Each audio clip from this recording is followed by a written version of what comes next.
Oh my god, bro. I don't know shit about Blake Lively. Well, for a second I thought that said Mark fucking Zuckerberg, bro.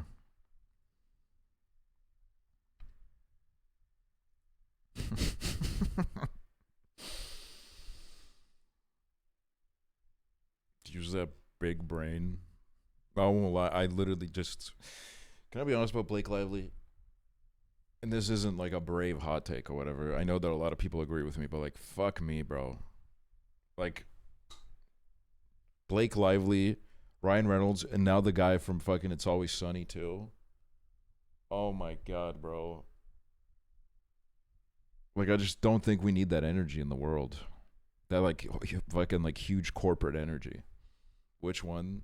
The one that hangs out with Ryan Reynolds.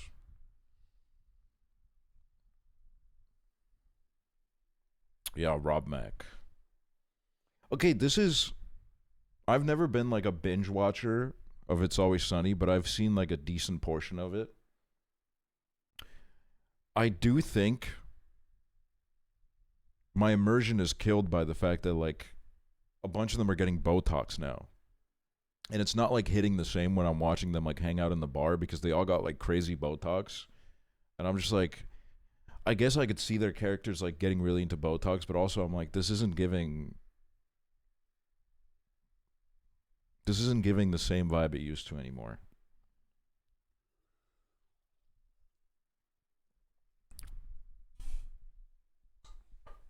Like they look like too fucking rich and perfect now. They gotta look like me, dude. TBH.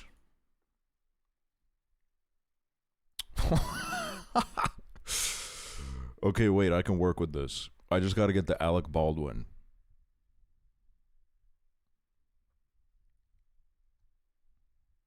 Who's in this? Okay, surely Russell Crowe has something with Alec Baldwin. But to be fair, Alec Baldwin, 30 Rock, and like Cat in the Hat, bruh. Like that's what I know Alec Baldwin for.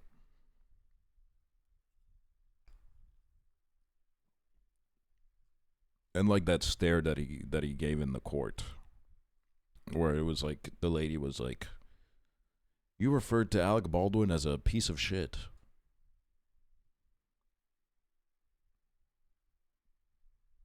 A good year.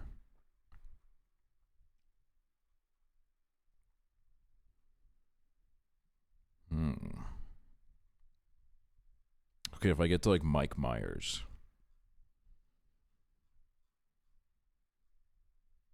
American Gangster.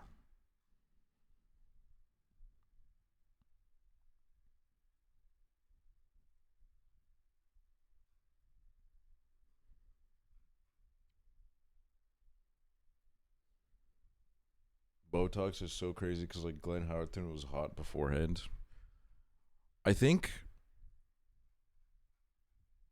you know, I am like a bit of like a live, laugh, love person, and at the end of the day, I'm like, you know, I'm not gonna stand in front of someone and be like, you can't walk in there when they're about to walk into the plastic surgery clinic. But I am like, we gotta like get a handle on this somehow. Like, we gotta stop people from like hitting 40 and they're immediately like, even if there's like no fucking wrinkles on their face, they're like, I gotta put like Botox in my face right fucking now or I'll die. Like, we gotta like somehow like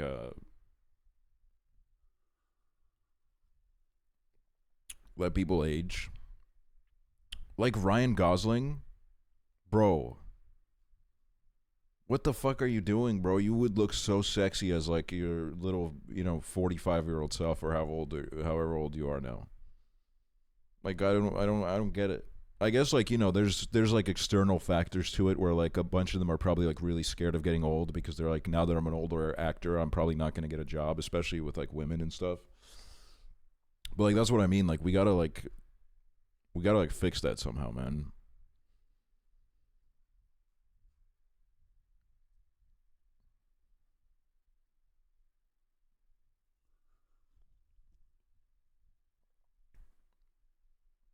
Glenn Howerton was method acting for a show I worked on, and he was just kind of rude all the time because he was in character.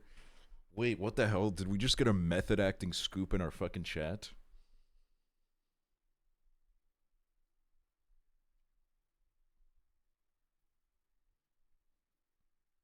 Willem Dafoe still getting roles, but it's because he's the GOAT. Bro, if Willem Dafoe randomly got rid of all of the beautiful wrinkles on his face, because his face is very wrinkly, but it's beautiful. It's gorgeous. That's what happens to all of us, okay? We can't run from what is intended. And that is, all of our faces are going to look really fucking wrinkly at one point. But if Willem Dafoe ever does anything to those wrinkles, I'm going to start like cutting off each of my fingers until he gets it removed. I'm going to start like putting messages on social media where I'm going to be like, Willem Dafoe, you have 2 months to get rid of the Botox. And if you don't, another finger gets cut off. Like, I'd be down to get some fucking wrinkles at this point. I'm ready for it. He's not seeing that shit. I think as long as you can get yourself to New York City, Willem Dafoe is very easy to reach. You just gotta like walk up and down a street, and he'll probably like appear at some point. Because there's all those videos of him just walking around, and then people like making him do like a fit check and stuff.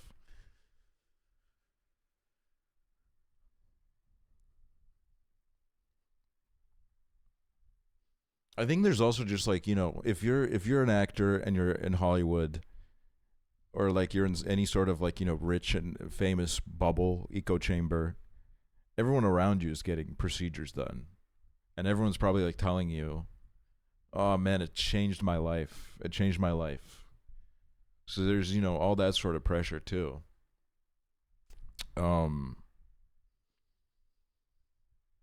But like, damn, man, these fucking plastic surgeons on TikTok being like, man, this is what will fucking change your life, bro. We're going to put a little implant here and there, and it's going to fucking change your shit forever, bro. No, I don't fuck with those people. They're preying on us.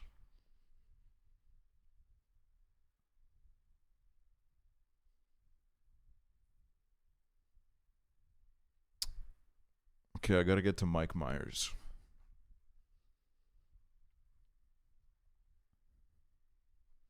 What's a good way to get to Mike Myers? It's through Shrek. For me, would be the easiest route, which would be Eddie Murphy, Cameron Diaz. Cameron Diaz is in Shrek, right?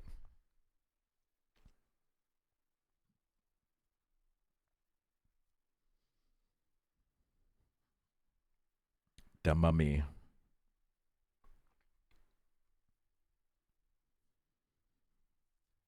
Problem with Eddie Murphy is he took like a pretty big break. Kris Jenner's most recent facelift, where they apparently like pull up your face in 500 spots. Dude, that sounds fucking. See, that's another thing, is I don't have the commitment for that. If I were to get like Botox, I don't really even know how it works, but I imagine that like at a certain point you need to go back and get it like, you know, fixed a little bit. And like, I don't have the commitment to do that, bro. I'm gonna start procrastinating that shit, and then like half of my face is gonna be like fucking drooping off.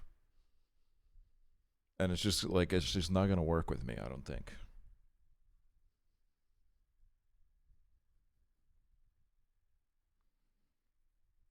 So down to facelift at like 60. See, for me, it's like at that point, I'm like, I'm 60 years old. I'm gonna die in like probably 10 years. I don't give a shit. At 60, I'm not trying to be sexy anymore. At 60, I'm probably like trying to go to the bathroom. That's like all I care about at 60 years old. You think you're making it to 70? I think if I make it to 60, I'll make it to 70.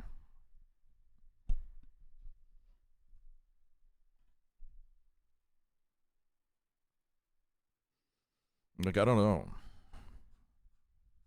If I'm old, I kind of like want to look old and gross. I want to look ugly as fuck when I'm old, bro. I want people to like look at me when I'm 60 and be like, ew. And I want to smell really bad too. Like, I want all of that. Because I think after like a lifetime of trying to fit into this world, I deserve to look ugly and smell bad when I'm 60, honestly. Like, I think I've earned that right.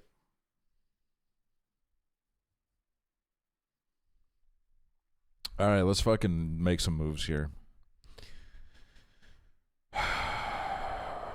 The Mummy 2017, The Mummy. The Insider. Gladiator.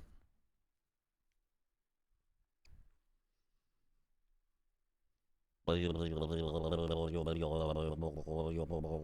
going to Joaquin Phoenix. So you plan to stop hygiene after 60? I think some of the old people who I've met, you know, they perhaps haven't smelled the best, but I would never hit them with the they don't take care of their hygiene accusation, because I think that's fucked up, to be honest with you.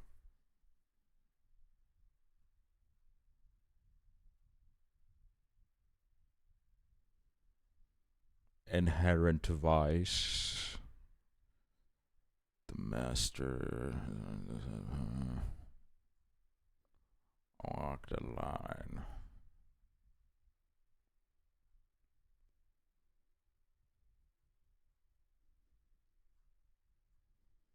Damn, bro. Joaquin Phoenix was in some random shit.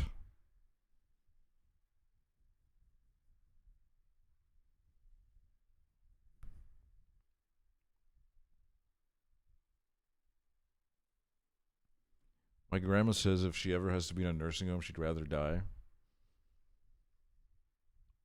Yeah, I think a lot of people feel that way.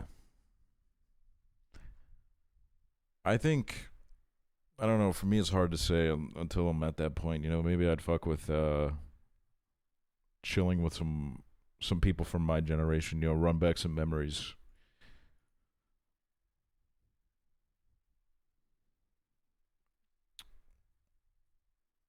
Eddington is Emma Stone. Lady Gaga. Beau's Afraid.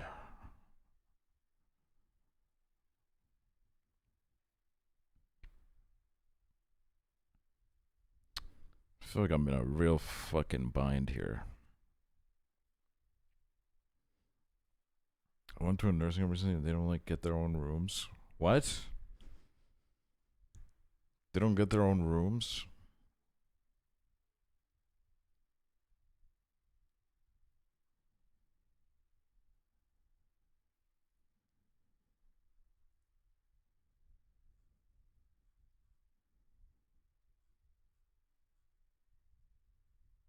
Low key, I'm not living a whole ass life just to have to share a room with somebody, to be honest with you.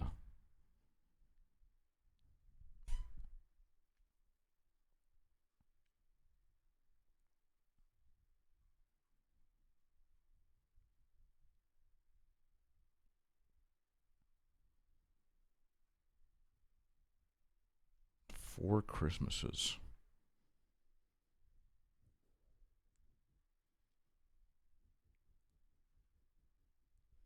Legally Blonde.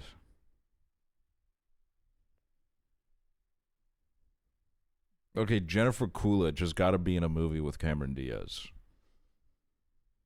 Jennifer Coolidge was in Promising Young Woman? Bro, I don't remember that at all.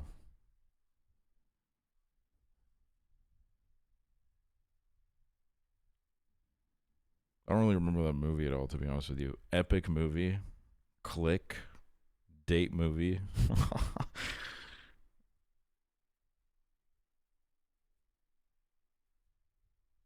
Zoolander.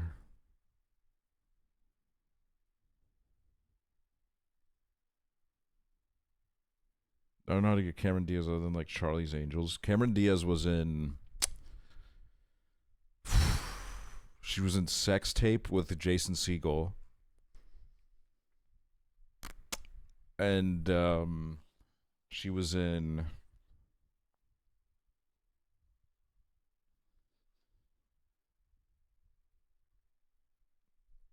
Oh, Austin Powers. Well, that makes it a lot easier.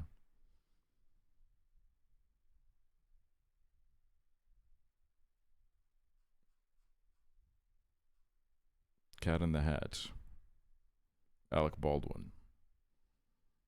Crescent City. What the fuck is Crescent City? I thought it was some old ass movie. It's from 2024.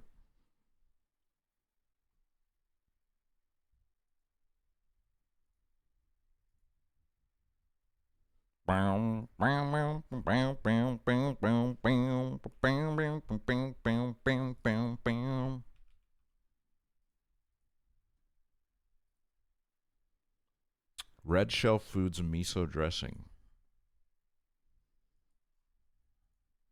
$11.99. $4.99. All right. $7.99. All right. $6.99. Miso dressing. Like for salads?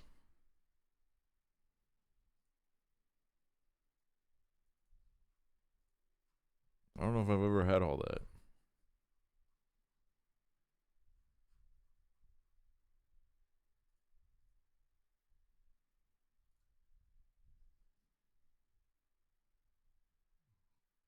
Dude, this every time the fucking Hungarian shit is on this, bro, it's always this.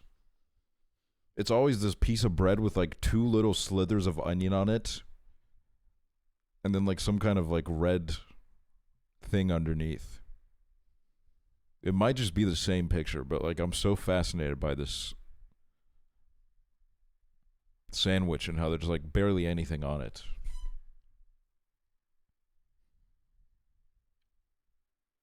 I think I'd do the steak pie, to be honest with you. Pizza pizza fries. Pizza. Pork gyros.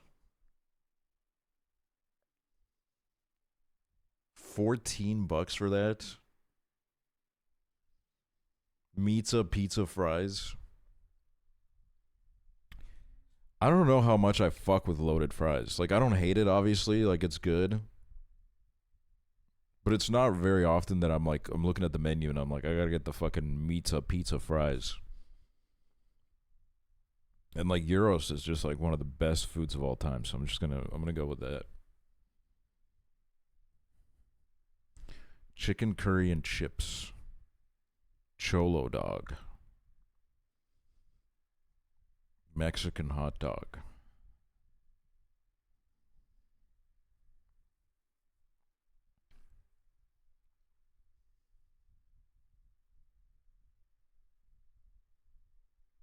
I mean, I guess I would do the chicken curry and chips just because, to be honest with you, if I'm getting a hot dog, I don't want anything crazy with it. I don't want like a bunch of shit on it that could potentially fall off. I just want a hot dog that has some fucking, like a little bit of ketchup, maybe a little bit of mustard on it. I'm not interested in like all of that. Cheeseburger, fried apple pancake. Well, that's a really sad cheeseburger.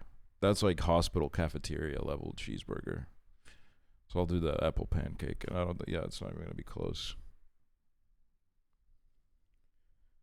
Choripan or brisket mac and cheese. Fuck. Look, I love mac and cheese, dude. Mac and cheese is so easy for me every time. Oh, of course, man. Kielbasa z bulka I ogórkiem konserwowym. Of course, bro. Sausage with a roll and pickled cucumber.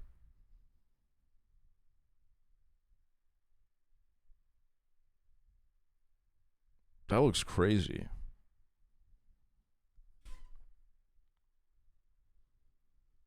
This I like fuck with because it's like so peak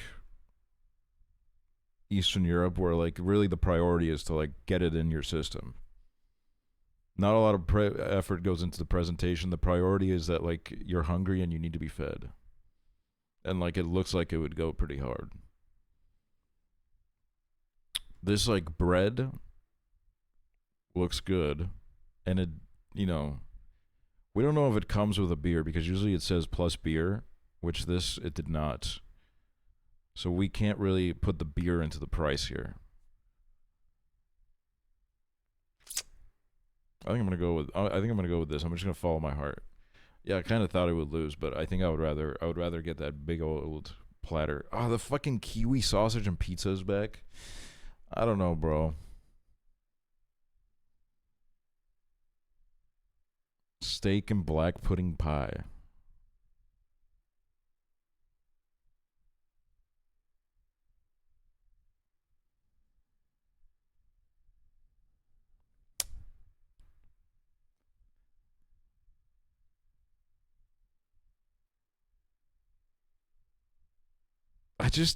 I'm gonna have to go with this because I don't really I don't like the idea of kiwi and sausage.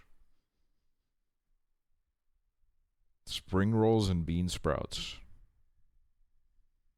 Pizza bread.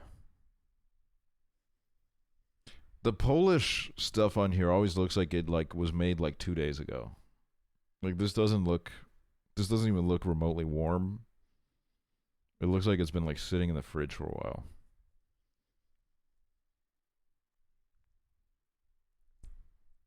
I mean, I fuck with a good spring roll, to be honest with you.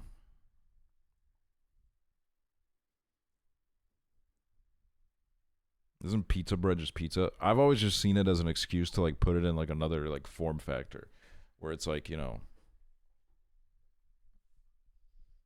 it's like basically a pizza, but like it's really long. Bacon double cheeseburger, kebab roll, and Romanian sausage. Dude, that's so easy. That's not. I'm not fucking eating that burger. Sausages, chips, and curry sauce in a cob. Buffalo chicken tenders and fries. Oh, man.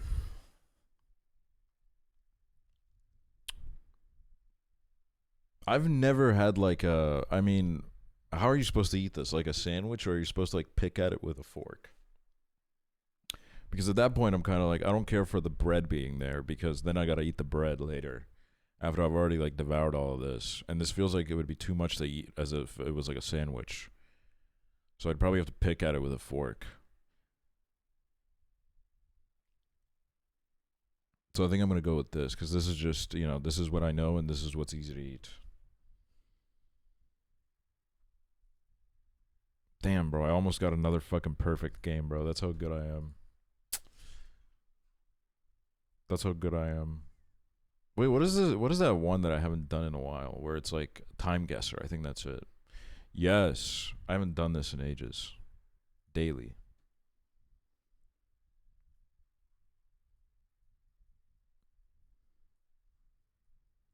Attenzione. Attenzione, big bucket. Attenzione.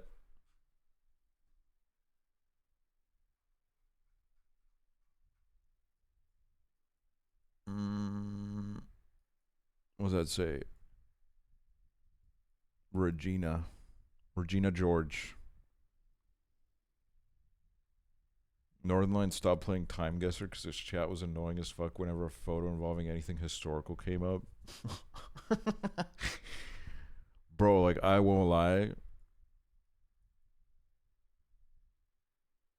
If I was him, I would probably be like losing my temper maybe 10 times a day.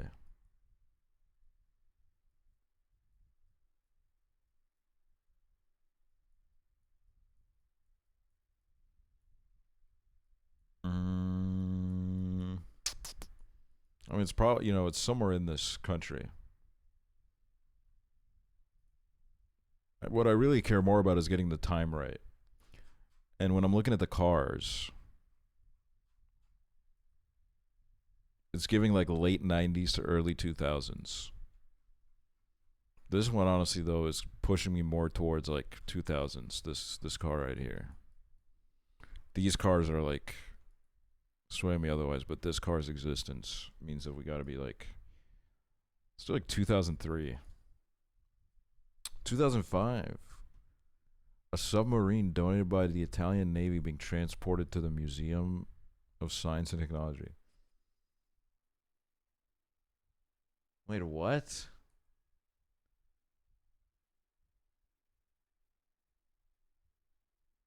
I don't understand this picture. All right. So we're dealing with Korean here. There's really like there's maybe like 70s. I don't know though.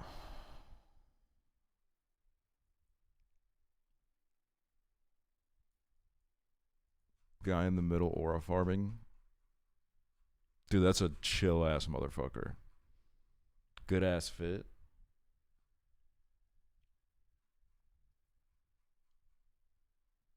We're gonna do Soul. And we're gonna do exactly 1970. 1976. Alright. That's not bad. See, okay, shit like this, I'm like, you know, if I was still really into history like I was a while ago, I'd look at this like, oh, it's a bunch of people gathering. This must be exactly when this happened. And truth is, ooh, okay, Portuguesa. I'm just gonna say that that's Portugal, because it has Porto in the word, and I know it's like all I have to go off of. Trying to place like the fashion. This has got to be like, damn, bro, that guy's hitting me with the stare. He kind of has the same facial expression as like the side-eyeing dog. Let's go Lisbon. Kind of want to go 30s. I'm going to go 35. 1912? Damn. Okay. This is cross-country skiing, which I used to be really into as a child because Estonians were really good at it. And then you know what happened? They were all fucking doing steroids, bro. They were all doping like fucking crazy. None of it was real. Well, this is Trondheim. Trondheim right here in Norway. Cross-country skiing is so fun. I always hated it, like doing it, because I was like, I'm just like, I could be walking right now. That's like all I thought about every time I was doing cross-country skiing. Like, this is just like a way more annoying way than if it was to walk. This is giving, you know what this is giving? 1998. 1996. Pretty close. Los Angeles Children's Museum.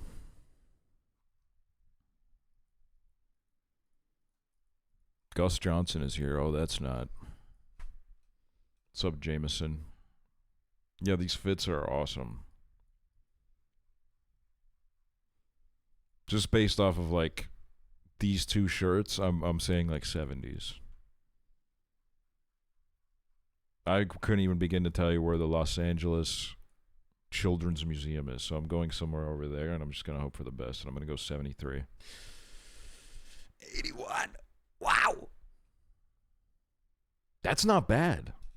39K out of 50K, bro. Not bad at all.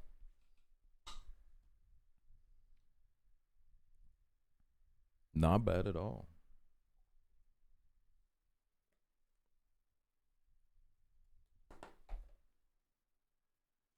Bro, we should all get really into sports so we can do the sports dailies. Identify key details from an image of a historical NBA game to answer 6 questions. All right, let's do this, dude. Okay, well, it's the Lakers and the San Antonio Spurs.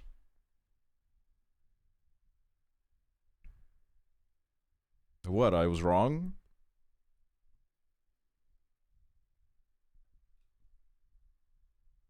The Spurs are probably at home. Is that how they do it in the US? Because In the sports that I watch, if you're on the left, you're the home team.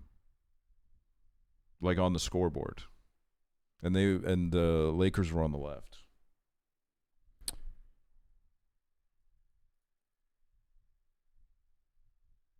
They switch at halftime. No, on the scoreboard. The scoreboard doesn't switch. The scoreboard stays the same. I don't know if it changes in basketball. Spurs Arena on the floor.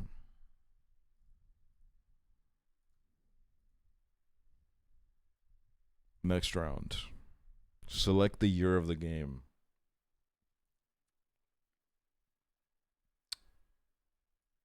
Who is in this? I don't know who that is. I am so sorry to this man. I don't know who that is. Maybe we can like catch a sponsor. This is, you know what this is giving kind of? And then this wouldn't be happening because 9/11 happened at like 9 a.m. But this is like the quality of the footage is giving like this is about to get interrupted by breaking news from the Twin Towers. Like that's the kind of like vibe I'm getting from this quality. You're being weird. I'm trying to fucking place the fucking time of the footage, bro. It's a legitimate tactic.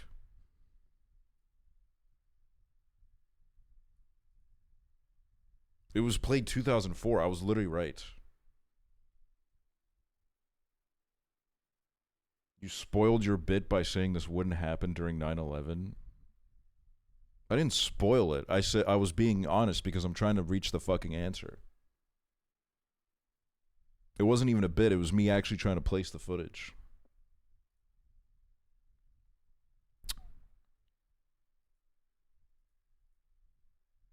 Well, this is West semifinals game 5. Which I don't know what the fuck that translates to. Maybe it's playoff round 2. Because if it's the Western Conference, and then the next game would be the next set of games would be the conference finals, so it would be playoff round 2. That's right. Select the head coaches. Yo, low-key, like, I can't do that one. Oh, Phil Jackson. Okay, I could have guessed Phil Jackson. I did know that Phil Jackson went from the Bulls to the Lakers. I did know that. Name players who played in the game. Guess 10 plus for a bang. Well, 2004. Kobe Bryant. Had Shaq left by that point? No, Shaq was there. It must be really awesome if you know enough to do all this. I could do this with football probably. Or I'd have like at least a better clue. But not with like any American sports. I'm very casual. Like I do watch basketball sometimes, but like I do it very casually.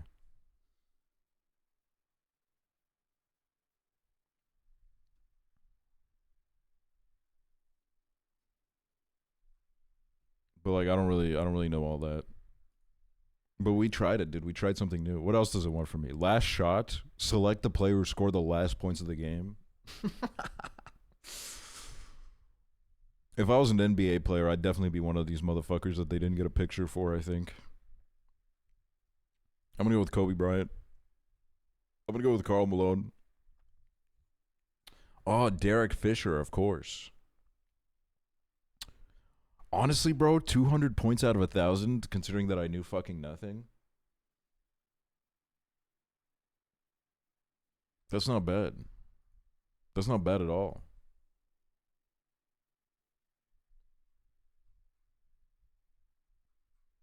Not bad at all. Watch new Ives Luna music video. I'm gonna be honest with you, like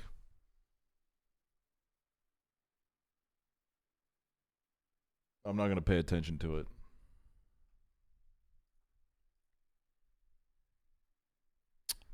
Ooh, that's like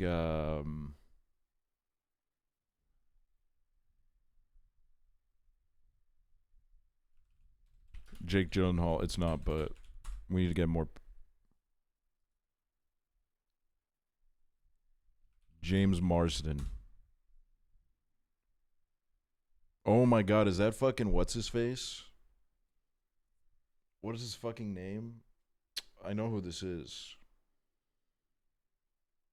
Fucking married to Frozen.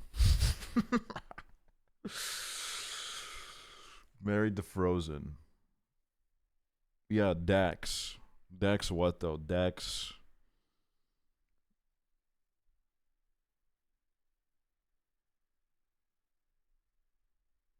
Dax Flame? It's not Dax Flame. I met him recently. Why are you always meeting these celebrities? Dax Shepard. Okay, honestly, that looks nothing like him. Is it just me or does that just not look like him?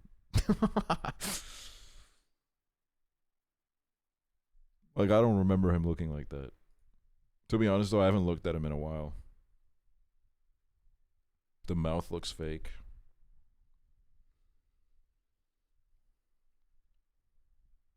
Imagine Julia's secret like Jennifer Coolidge or something.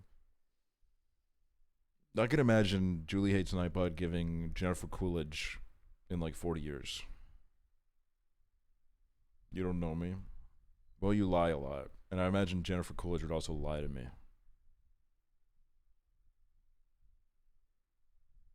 Who in chat has a secret identity? Nah, I know that there's like someone in chat that's like probably related to Obama, but they don't want to admit it because they're scared of getting flamed and getting blamed for all of Obama's crimes.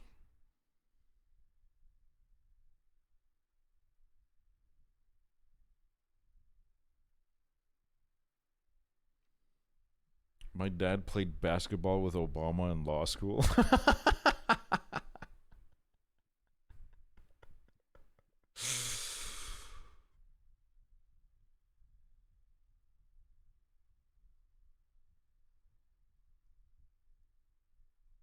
You live near like Washington D.C., right? Because it's the same with Jake, where like every time I would bring up like anyone that was like even remotely connected to politics, Jake would have a story.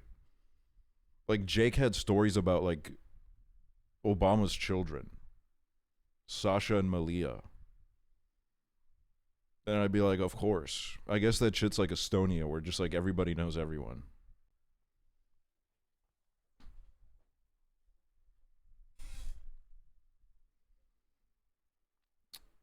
If there's someone related to Obama, can you tell us whether Obama is... What the hell's Obama?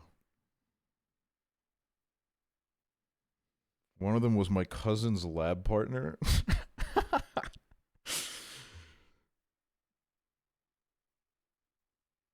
Dude, imagine being like the lab partner of Sasha Obama and you just like ruin her life because you fuck up the project because you didn't put in the work.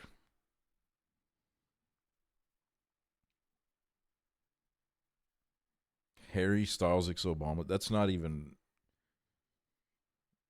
You're not being serious when you're saying things like this. I've said I'm related to John McCain before and nobody gaff.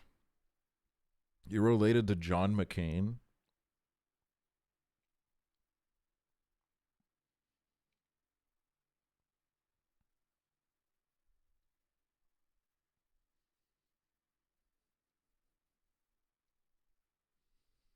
Did I ever tell you I had friends who watched Barron Trump play soccer while they were in DC United's academy and said he was the worst athlete they've ever seen in any sport?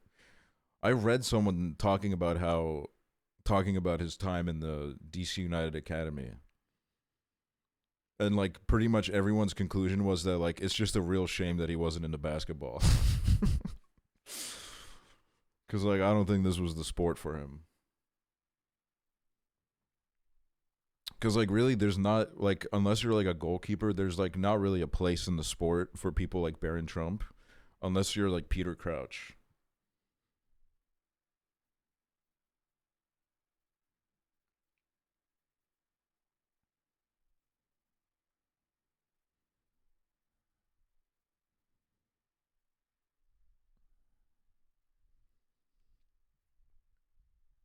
He had to switch schools because when he went to the same school as Obama's kids, which is where most presidents go, he couldn't make a single friend.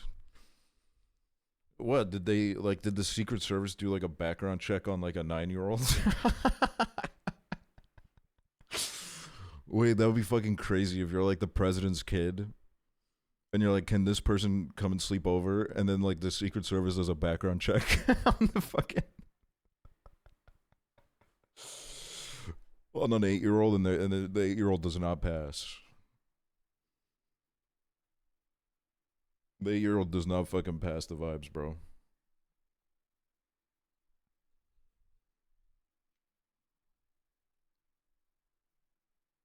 First daughter movie night. First daughter movie.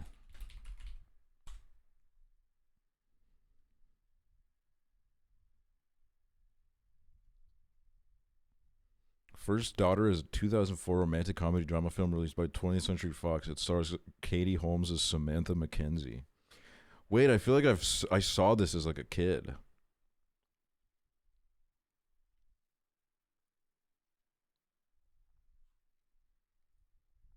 This was definitely some shit that was on TV at some point.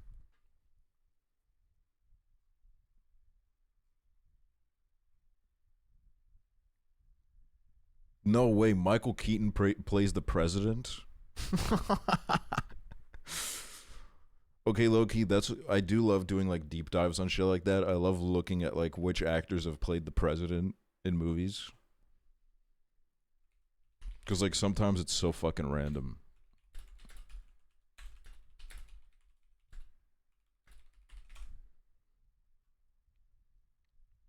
List of actors who have played the President of the United States.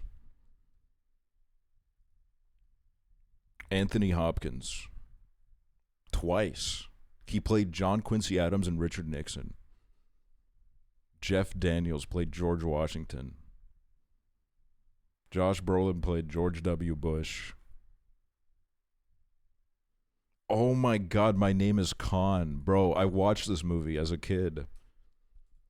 I watched this movie on TV. It was like a 4-hour-long movie. And I think it's about like a man in India that travels to the US or some shit. And I watched all of it.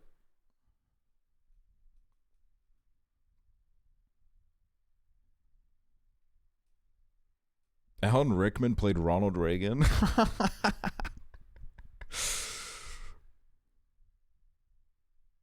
Damn, bro. Fucking everybody was getting Richard Nixon roles, bro. Jesus.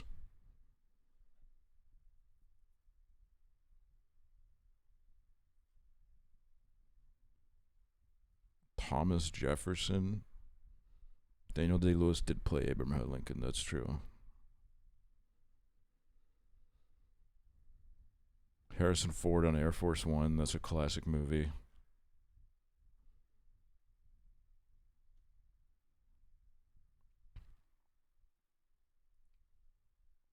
Does this include actors that play a vague representation of a president? No, I don't think so. Because otherwise, Nick Offerman would be in it for his portrayal of the president in Civil War, where he hides underneath the desk.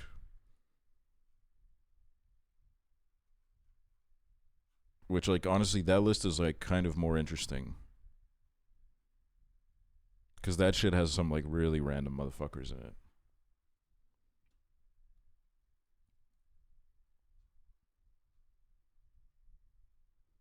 Find that list. I don't know how to find that. All of these lists seem to give real presidents.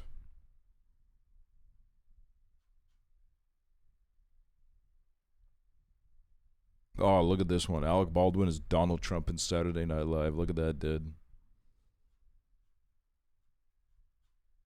I want fake actors who played fake presidents in movies.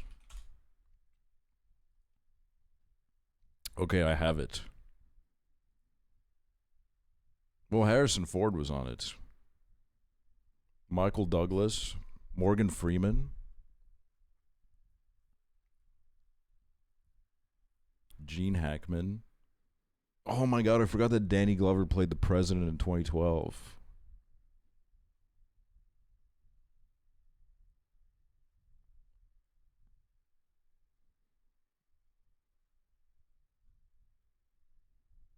George Clooney. Chris Rock played the president.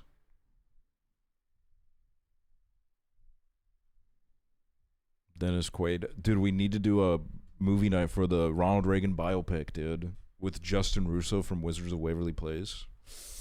We need that shit, dude.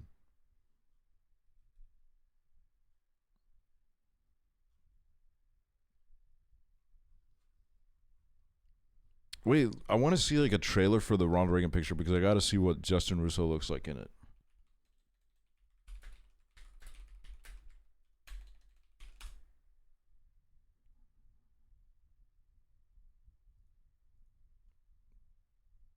God, this shit's probably gonna make my eyes fall out. Just give me a Nancy Reagan and Ronald Reagan met. Oh my god, I'm getting goosebumps. What would you say is the issue of our time? Bro, what the fuck? What the fuck? Goosebumps. There you go again. I will not, whatever the fuck he said in that one debate where he's like, I will not use my opponent's inexperience. Is it normal for Europeans to know so much about American politics for Americans to know nothing about European politics? Yes, because you guys fucking can't. Everybody knows about your fucking politics because you guys can't get your fucking fingers out of it. Your fucking politicians can't stop. They can't stop touching us. Bro, what the fuck is like? This movie shot like shit. I mean, I'm not surprised, but like, Jesus. Oh my god. Mr. Gorbachev, tear down this wall.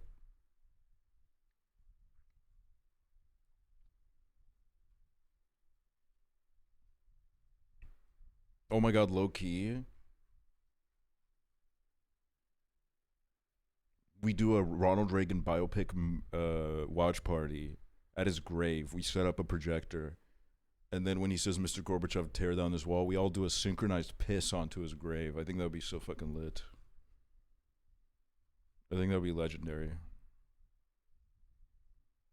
Bro, if we get like hundreds of people to pull up and everybody starts pissing on his grave, that would cause like a flood. That would actually be like some kind of like natural disaster, I think.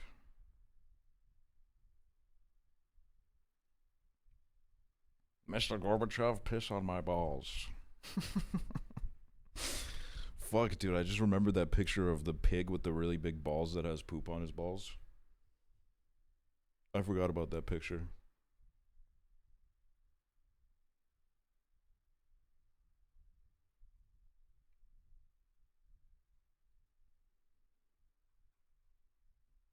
I need like more like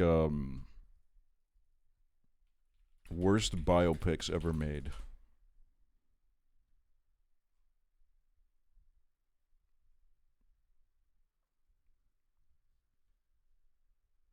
Ashton Kutcher as Steve Jobs. I've seen that. Number one, a complete unknown. Wait, let me look at this.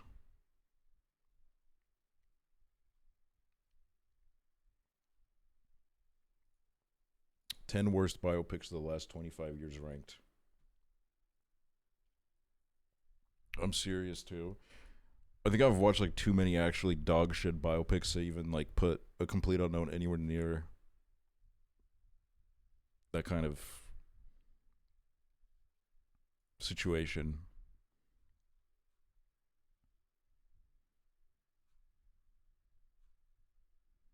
Blonde, yeah, that one was doggy. Back to Black. Diana 2013. There's a 2013 Liz and Dick. Gotti. Oh my god, the fucking Gotti biopic with John Travolta. I can't think of a single biopic I fuck with. Fucking kind of like, they're a little bit of my guilty pleasure. Like, even if they're not good, I gotta watch them just because I love the fact that they just keep making them. When it's like, most of them do not go past the point of like, I could have read this on Wikipedia. And I honestly, it would have been like more factual if I read it on Wikipedia. But I like Walk the Line, which is the Joaquin Phoenix, Johnny Cash one. I like Priscilla was good. Priscilla was like a good response to the Elvis one. Yeah, Spencer is good. But then, like, you know, with a lot of them,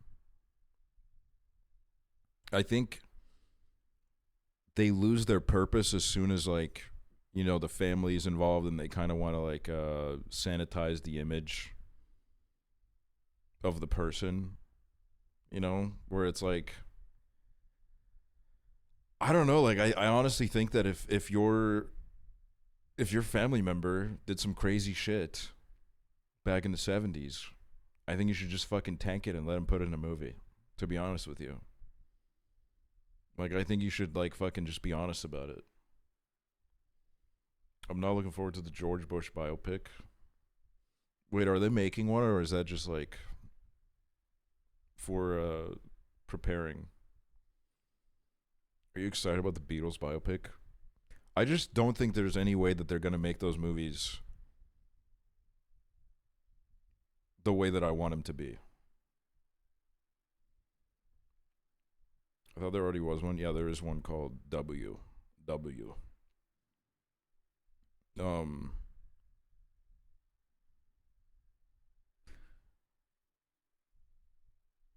then, like, you know, and then there's movies like Vice, where, I don't know, I was like younger and dumber when I watched it, when it came out, and then when I rewatched it as like a, well, I didn't like fully rewatch it. I just kind of like, I couldn't really stand to watch all of it, but I was just like, it kind of pissed me off because I was like, do you really think your audience is that stupid? That's my problem with like all of the fucking Adam McKay movies where he gets like all political and shit. I just think like he has zero like respect for the intelligence of the people watching his movie. Like, that's why I don't like Don't Look Up either, because I'm just like, it's like too preachy and it's like too on the nose. It's not really saying anything new. And then, you know, like people that really like that movie, they're like, oh, this movie predicted so much. But like, I don't think it predicted anything that like literally, like if anyone sat down and thought about it, everybody would have come to the same conclusion. It's like, yeah, man, people, you know, this is where we're going. This is where we're headed. Isn't there already a Beatles movie out? There's like 100 million Beatles movies.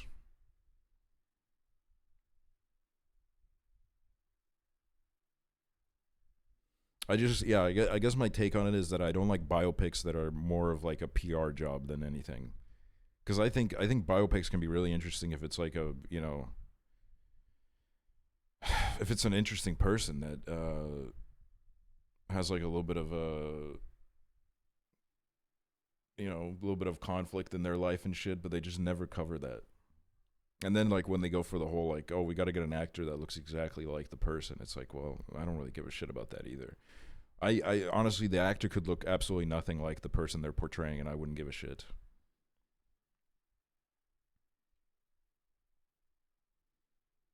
Once I went over to this guy dorm and he had the Beatles movie on just for enjoyment. Liar, freak, no you weren't. What?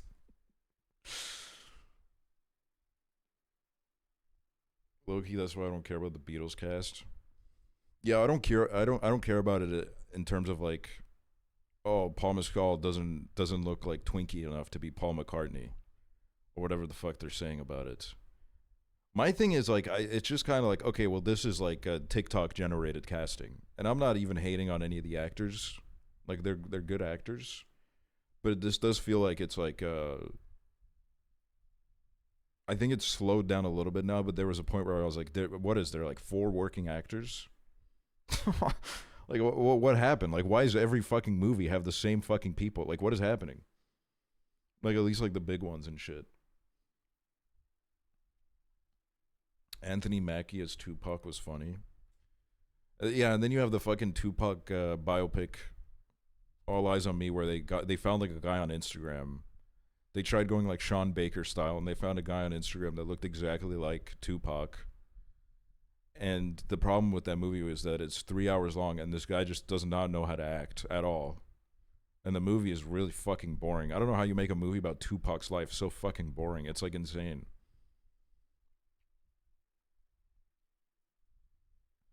Tupac is still alive. They should have just got him. Yeah, they should have gone to the beach in Cuba that he's on. I was like that was my big thing as a child, is I was really into all the theories that like every celebrity that's dead is actually alive. I was like really into like, I would like analyze like every Tupac song, and I was like, oh my god, he's literally giving us clues. He's not dead. He told us. Straight Outta Compton, is that a biopic? Yes. And it's a pretty decent biopic, but the big problem with it, as with most of them, is the fact that, you know, like Dr. Dre and all them were involved. And for some reason, it's just like not relevant to the movie, where like Dr. Dre became like a horrible abuser. Like that just wasn't mentioned. It's just like the only scene we get of like Dr. Dre losing his mind is like he drives down the road really fast, which like isn't really what happened in real life. So it's like shit like that where I'm like, what is the point of this shit? You know what I mean? Like if we're gonna like portray these people in film, we should like at least like try to be like semi-honest about it.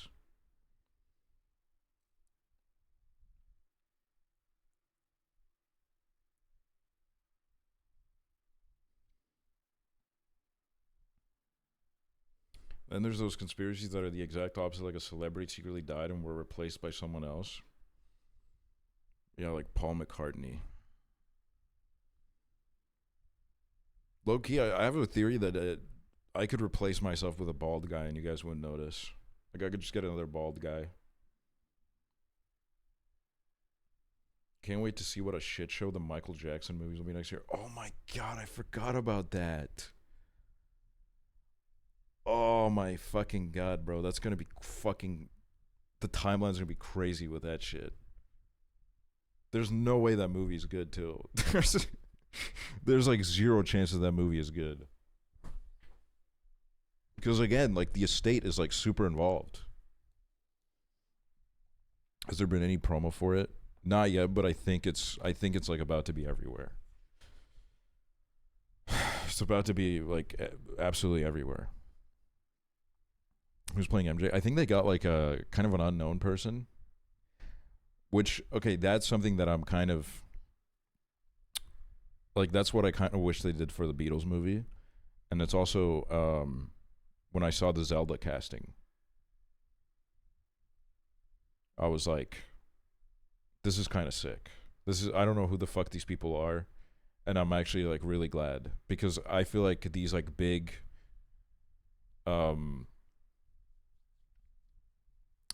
like, you know, IP kind of cash grabs, they work better when I don't really know the actor. You know, like fucking Seth Rogen in the Mario movie, you know, it didn't really do it for me. I understand the gimmick of it, where it's like, oh my god, that's Seth Rogen laugh. But it's like, it's just like, it's like a little bit too distracting for me.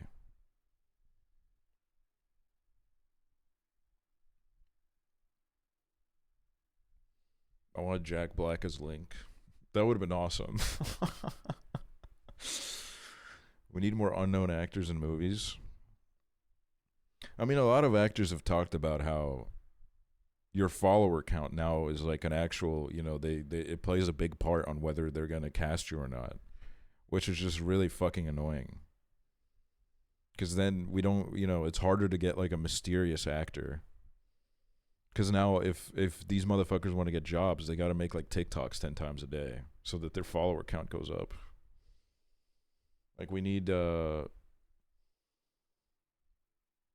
don't know, man. It's just so stupid. Can't be off the grid as an actor anymore. Influencers being actors now. Yeah, I mean that all closed in a while ago now. Like it's all the same, really. It's all the same, dude.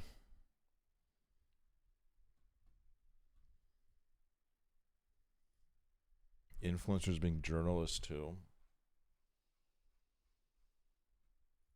I just like so many of like I mean, I won't lie, we were cooked as soon as like comedians became like when people start saying like, "Oh man, I like going to comedians for my news because you know what? They know how to make a joke and they're unbiased," which like clearly was never really the case. So fucking obviously, and the grift just like became so fucking clear. And now you have like a fucking situation where a bunch of fucking frat guys are doing like fucking genocide propaganda because they get like fucking Netanyahu on their podcast. Like, what the fuck what is this shit? They get fucking Netanyahu on their podcast and they ask him like, "You like Burger King, bro? You like Burger King? Like, what the fuck is this?" Shane Gillis and them too. Shane Gillis is like, man, that guy fucking pisses me off sometimes.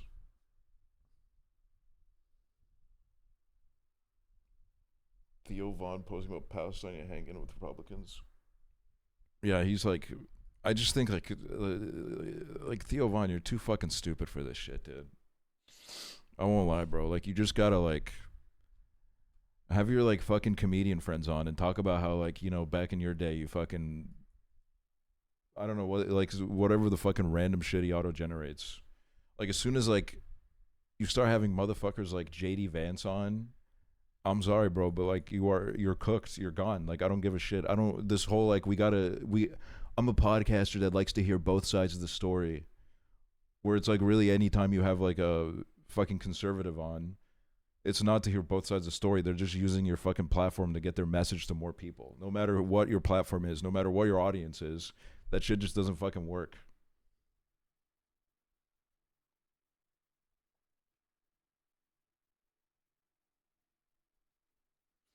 We need to put taxes on podcast equipment. I don't even know if that'll work anymore. They got too much money now. I think we missed the podcast tax train, bro. They can fucking tank whatever tax at this point. They'll fucking set up their Patreon and they'll just fucking, even with like a 90% tax, they'll be in the top 1%, bro. It's over.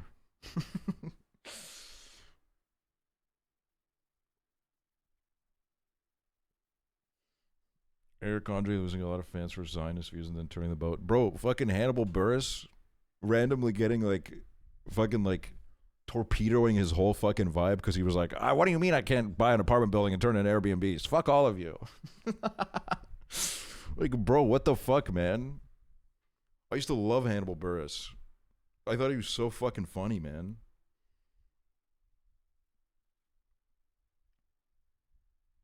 I also just like, for some of them, like, I don't really understand why they insist on like getting so involved in the politics too. And that's not like me being like, shut up and dribble. But that's me saying like, a lot of these like guys, like they could so easily just do their like stupid fucking brain rot content and they would have an easier fucking life and they would still get like millions of views. I don't know why so many of them just like sell out to this shit.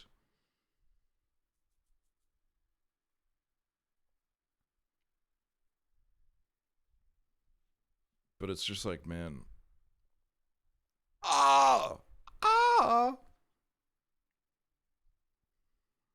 Everyone wants an opinion and they want theirs to be heard.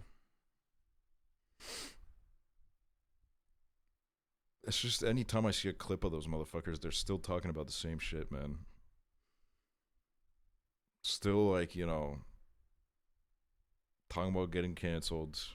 And it's been like, what, 10 years?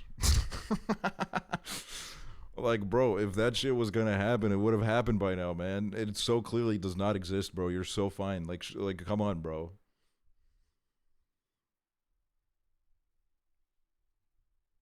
It's just fucking exhausting, man. That's just the algorithms, too. The algorithms fucking eat that shit up. The algorithms just fucking love feeding people rage bait.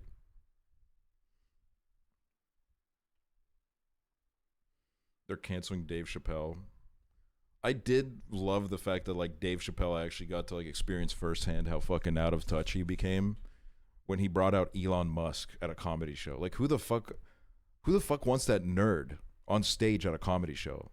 Like, literally, like, probably like top 5 most unfunny people to ever exist. and for some reason you thought like it would be the move to bring him out at your fucking comedy show. Like, what are you doing, bro? See, that's what I mean too, where like I think a lot of stand-up comedy only really works if you're like in touch with what's happening. Like, as soon as like a stand-up comedian reaches a certain tax bracket, like what are your bits even going to be about at that point? Because you have no fucking clue what like the average motherfucker is living day to day. That's why Conor O'Malley's so good. Conor O'Malley is he has a skill that's like really fucking, I don't know, like I it's kind of like the shit that like Adam McKay tries to do, where it's like, oh my god, we live in a society with social media, and like he just can't do it. But Conor O'Malley, he just fucking like he has his finger on the pulse in a way that like I don't. There's just not many other people that has it like that. PewDiePie causing all of this by having Elon on. Bro, the fucking PewDiePie dick riders too. I've been seeing like a resurgence of them where they keep like posting like fucking pictures of him wearing like some kind of his like little fucking circular glasses in some field in Japan and being like, man, PewDiePie really got it the best, bro. He's just chilling with his family. I'm like, bro, that guy fucking that motherfucker had Ben Shapiro on his fucking meme review, man. Like, that's like something that like none of them fucking discusses. Like, that motherfucker, outside of like him like dropping his slurs during PUBG or whatever, he loved platforming these motherfuckers, bro.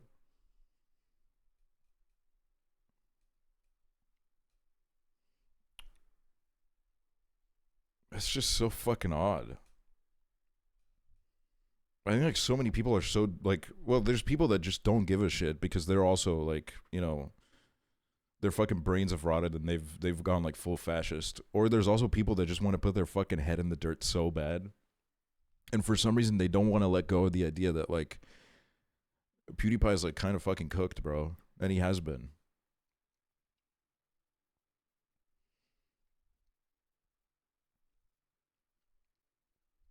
Anti-woke crowd is genuinely A's upon humanity.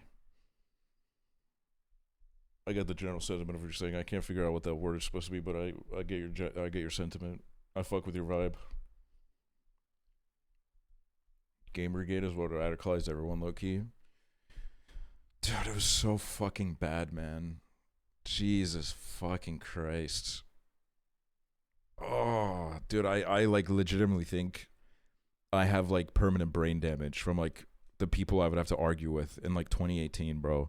Like it was like genuinely just like, and then when I started doing like YouTube more seriously, and I'd go to like, I don't know, I'd like meet YouTubers more, and like so many of them were just like enlightened centrists, where they would be like, they would always be like, oh man, I'm the best guy because like I don't support either side in this issue. I'm like, you know, I think both sides are bad. Oh my fucking god, bro. Shit. Like actual years taken off my life, bro. Mr. Beast, when he said he was going to run for president. See, this is the one thing that really, and these people still exist, by the way. Like, they did not go away. And this isn't, like, particularly related to Mr. Beast, because, like, I don't know if liberals really fuck with Mr. Beast that much anymore either. Except for, like, the rich ones. But, like, liberals, they really kind of do just want their own Trump. You know what I mean? They kind of want, like, a celebrity that they used to watch on TV to run for president, just so they can be like, we can do it too. We can do it too. Like, these people have, like, zero interest in progress. They really want their own little, like, fucking I'm still at total shock at the fact that there was that article that came out talking about how Kamala had advisors who wanted to pitch Mark Cuban as the vice president. Like, what the fuck are we doing? And I saw this article on Reddit, and I look at the comment. I went into the comment section because I was like, oh, this is going to be good. I want to know what these like 40-year-old libs are saying. Bro, they were saying the worst possible thing. They were saying, no, I don't think it's a good idea because I don't think Mark Cuban is used to being a number two. You know, he's been the CEO of so many companies. I would support like a ticket where he's the lead of it. And I'm like, what? Bro, who the fuck is this? Fucking Mr. Shark Tank? Like, what the fuck? What does he have to do with being the president? What the fuck does that even mean, dude?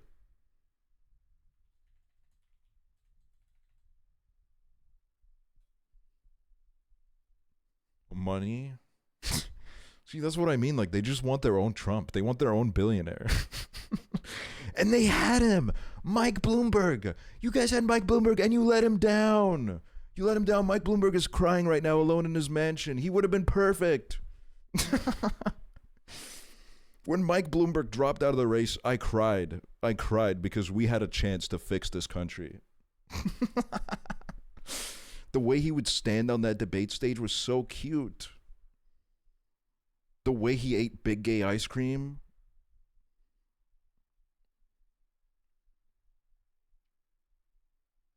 I personally made sandwiches for Mike Bloomberg when I worked at a sandwich place. That's crazy.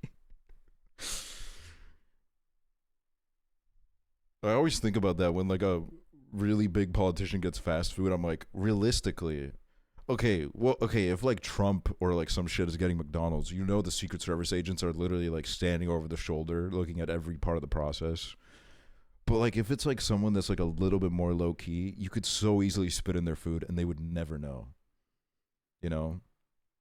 Like presidents and like more like major figures, you're probably not getting away with the spit because they're going to be fucking looking at you. They're going to be locking in. But like anyone else?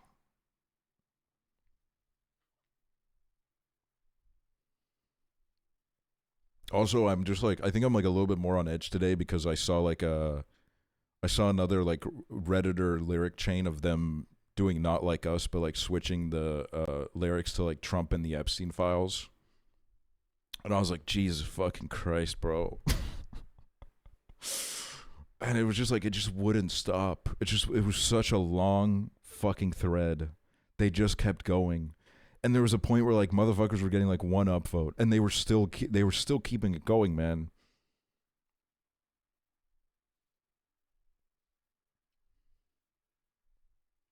Bonus points if they spell it Drumpf. Bro, that would be so lit.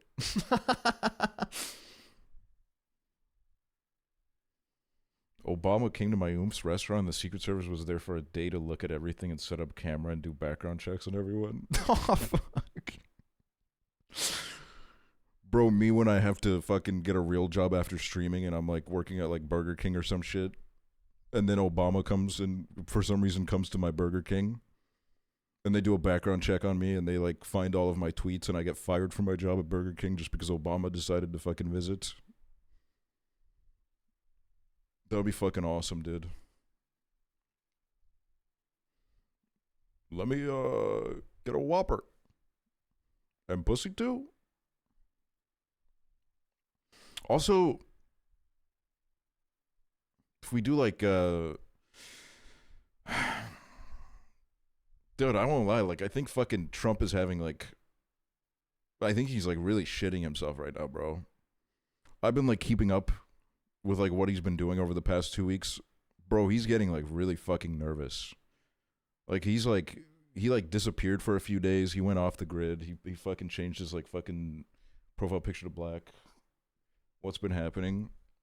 Well, it's the fact that, you know, the recent like, resurgence in the public interest of the Epstein files, which was he really like I think he like really recreated the interest because he kind of crashed out immediately as soon as he was asked about it again, where he was like, you guys are still talking about this Epstein guy? Get over it. What are you doing? Nobody cares. And then even like his own base was like, the fuck? This is like why we elected you, bro. We like want to see the pedophiles. Like this is like the one thing that like everybody hates is the pedophiles. So everybody was like, the fuck? And then like, you know, more and more shit keeps coming out. He was getting asked more and more about it. So now like he was putting out these like crazy fucking posts where he was like calling He was calling his own fucking supporters idiots, which is crazy. And like some of like the right wing talking heads, not for a long time, but like for like a few days, they were coming out and being like, "This is bullshit. Like we need the Epstein files." Immediately, like 3 days in, Charlie Kirk and all these motherfuckers, they got a call from the White House and they were like, "You cannot keep fucking running with this narrative. You got to drop this." Charlie Kirk went from one day being like, "We need to see the Epstein files. This is a non-negotiable," to the next day being like, you know what? I think we're better off like believing Trump. Like if he says that there's nothing interesting in the files, then like we shouldn't really keep pushing, which is crazy. We saw that shit in real fucking time. And now there's, you know, more articles coming out about it. A lot of the victims again are in the media talking about it. Like the renewed interest is back, and then they like he keeps like doing these like little he keeps trying to distract people. Like I think like 2 days ago or something, he did like a whole press conference where he was like, "I'm gonna arrest Obama. Obama committed treason," which was like such like a lethargic effort at trying to like distract from the narrative. like like what? And he made like one of his like lackeys give like this whole press conference where like I'm not gonna lie, I zoned out because I was like, this doesn't really sound like anything new. I don't really know what the fuck they're talking about anymore. Dem subpoenaed the files today and actually passed the House committee, so they'll receive the files. Now someone just has to leak them, but that would require some form of political calculation, so I'm not sure if the Dems are capable. Yeah, it's I mean, it's going to be interesting to see where this goes. Because there's been like more, I feel like there's like someone that's like holding on to some fucking like, someone could drop the nuke on like the Trump and Epstein connection right now. Like I know someone fucking has their finger on the trigger, and why they're not pressing it, God knows why. But like, you know, there was like the Wall Street Journal article that came out with like the little like fucking poem that Trump wrote to Epstein, which is like, what the fuck? I don't know if you guys read that shit. What the fuck was that shit, dude? My fucking eyes started leaking sewage when I read that. They're in love? No, I was literally like, what the fuck?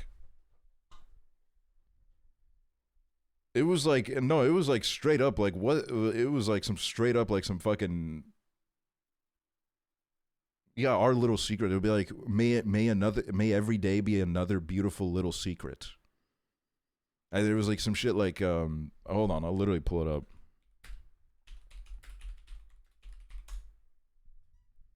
And then his response to that was this like thing leaking, because it was like he drew like a doodle of like a naked woman or something, and then he wrote the poem inside of it. His response was like, I don't doodle, I don't do drawings, I don't do that shit. People immediately, of course, had like fucking receipts where they pulled up like all these doodles that he had done. This motherfucker loves to draw. All of these like skylines that he had drawn, like he was like really into art apparently. He loved his little doodles, bro. I don't know why you would even make that claim when you've literally like auctioned off your doodles before. Let me see if I can find this.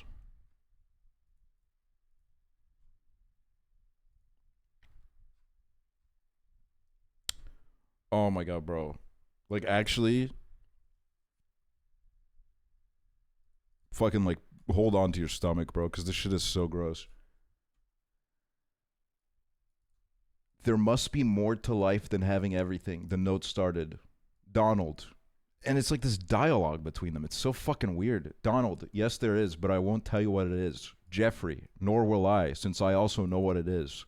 Donald, we have certain things in common, Jeffrey. Jeffrey, yes we do, come to think of it. Donald, enigmas never age. Have you noticed that? Bro. Jeffrey, as a matter of fact, it was clear to me the last time I saw you. Donald, a pal is a wonderful thing. Happy birthday, and may every day be another wonderful secret. Bro. This fucking pedophile. This pedophile's trying to run with the I kicked that creep Jeffrey out of my club because he was acting like a creep. Are we supposed to believe that you were like the guy that was like, oh, whoa. oh my god, man, this guy's a real fucking creep. Can we see the doodle? The note itself hasn't actually been published. They just like posted like a transcript of it and like a description of it. But like the way that, like, you can tell that this fucking note exists, the way that they literally are like fucking shitting themselves. It's just like, oh my fucking god. I just hope that like, I mean, the unfortunate reality is that people are fucking insane. And there are people that all of a sudden, when Trump starts saying like, no, we don't care about Epstein. Who gives a shit about Epstein? You need to move on. There's gonna be like a decent chunk that are so fucking brainwashed that they'll be like, yeah, obviously, yeah, I never cared. You know what? This actually makes perfect sense. My president, perfect guy. But it has like, you know, it's created like more of a dent than like every other fucking thing that he's done. So I hope that like the pressure remains. I hope that people keep fucking pushing on this shit, because this is like an actual fucking lead, bro. And like Trump's number 8 times in the book. Yeah, the fact that like, I think it was today also that it came out that like his own like fucking DOJ or whatever went to him and said like, yo, low key, like, you're in the files, bro. What do we do? Like, this is all like movements that happened within his administration where they looked at the files and they were like, bro, you're like high key in these, like crazy style. And then all of a sudden the narrative immediately shifted to like, oh, who the fuck cared about Jeffrey? Well, you want that? Why do you want these?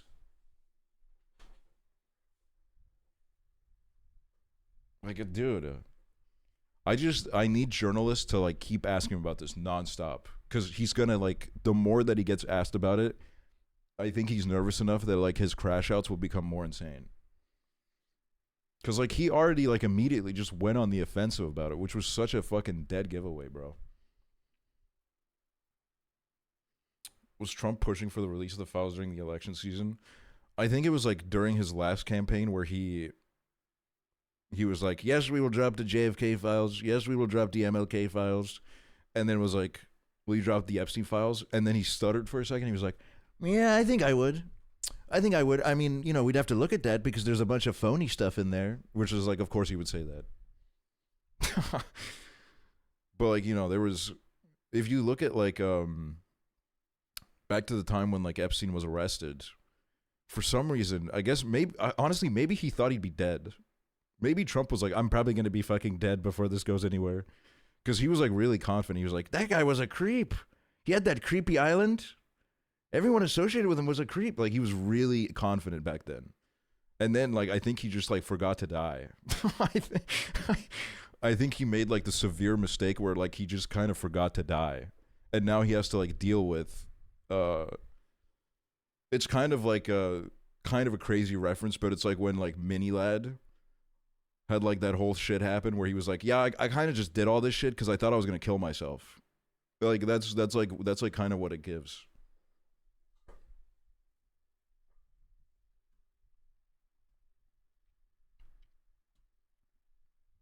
When the camera footage came out and people immediately clocked it, bro, like what the hell even was that shit?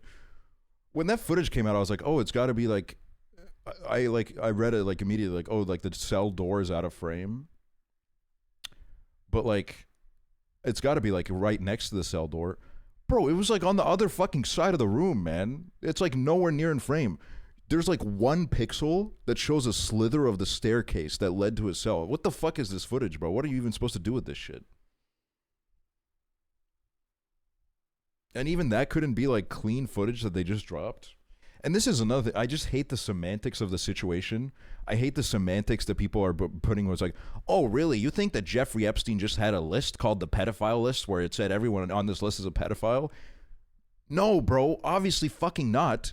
But the idea is that the FBI has been fucking investigating this shit for like fucking 6 years. You would think they would have some kind of fucking list that they built together. Like, hello? Also, the craziest, like, little rabbit hole that I remember going down about this is, like, fucking Ghislaine Maxwell. Her being, like, a fucking Reddit mod. Her being, like, a Reddit mod with, like, an insane amount of karma with like millions of karma and just like constantly posting on Reddit is crazy. It's because there was like an account that was found that was called like Maxwell Hill or some shit. And it was an account that was like a moderator on all the big subreddits. And the account stopped posting at about like the exact time frame that she got arrested. And like a lot of the shit like randomly like people went through the account and it's just like added up. I mean, we are in like a time frame now where this happens a lot, where some kind of like sketchy figure, they always find like some kind of like burner Reddit account for them. For her, it wasn't really even a burner. I mean, her fucking name was in it. Oh, let me see if I can find it. It still exists, I think. Yeah, it's user Maxwell Hill.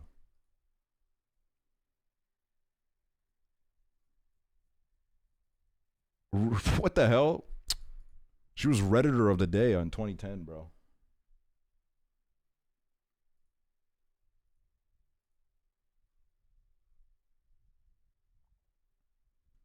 Yeah, look, she was just like, bro, 14 million karma?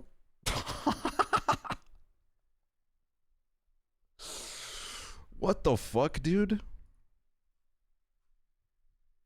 And it was just like an account that would just post this all the time. And then, you know, as soon as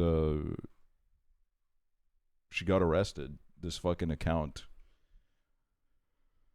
Which also, this like tracks because like r/world news is an insane fucking subreddit. Like, if you ever like just fucking save your brain cells, never fucking go on that subreddit, bro. It is like insane. The moderators are just like fully committed to the fucking genocide propaganda. They will literally ban anybody that like says that is anything like even remotely critical of Israel in the situation. They will just nuke everybody. It's fucking crazy.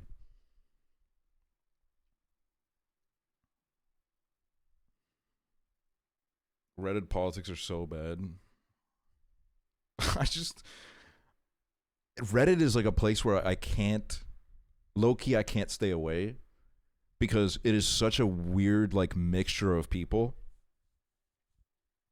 Because like Reddit used to be, you know, like 15 years ago, Reddit was like the place where like all the more like in tune young people went. Now those young people are pushing 40. And then also at some point, all of like the liberal 50 to 60 year olds didn't want to use Facebook anymore because they were like, this is bad. You know, Facebook has become like too pro-Trump. So they've all like migrated onto Reddit. And now it's like this, like, I don't know, man. It's like there's this crazy like melting pot of like all these like different ages above the age of 30. And it creates like for really like just fascinating and intriguing comments. And I can't stop reading them. And I wish I would stop, but like I can't. But it is also it's a site where like you can't really paint it all with one brush, because there's also subreddits that are just full of like fucking pedophiles, and there's subreddits that's full of Nazis, and there's like subreddits that are full of like really fucking mentally ill people that are like way too invested in pop culture. Like what is that subreddit, like Foul Moi? That's based on like De Moi. Like every time I see a post from that subreddit and I read the comments, I'm like, bro, you guys are like way too fucking, like, you gotta, don't get me wrong, man. I enjoy some like fucking celebrity tea. Okay, I do, man. I enjoy reading the rumors. I enjoy getting a little bit into it. But like, you gotta like get a life at some point, man. you gotta like fucking, like, you can't fucking do this shit. And then there are also subreddits that are actually really helpful. And still, especially now where like AI slop is everywhere, if you have a problem that you need an answer to, Reddit is still like a really good place to go if you know where to look. And like, I still, every time I have a question, I'm not gonna lie, bro, I type it into Google, I put Reddit at the end, because that way I know at least that I'm getting an answer from someone that's like a human being, you know. Also, did you guys see like I think this is old, but I didn't know about this. I never saw the Club Chalamet 9/11 self-insert. I never saw the Club Chalamet talking about 9/11. The one where she's like,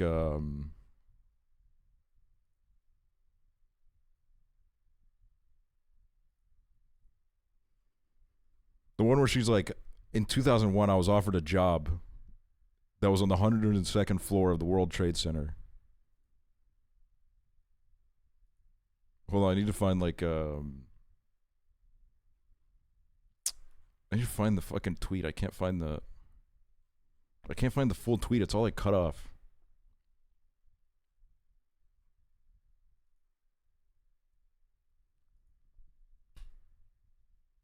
She's so old. No, that's what really like made it set in for me, where I was like, damn, bro. Once a New Yorker, always a New Yorker. In July 2001, I turned down a job opportunity that was located on the 102nd floor of the World Trade Center. Although the money was exceptional, the job was going to steer me in a financial direction that I didn't want. Which also, I don't understand this part. The money was exceptional, but it was going to steer her in a financial direction that she didn't want. Also, my gut instinct was on high alert to the point that I felt something terribly wrong about this opportunity. Bro, she fucking knew.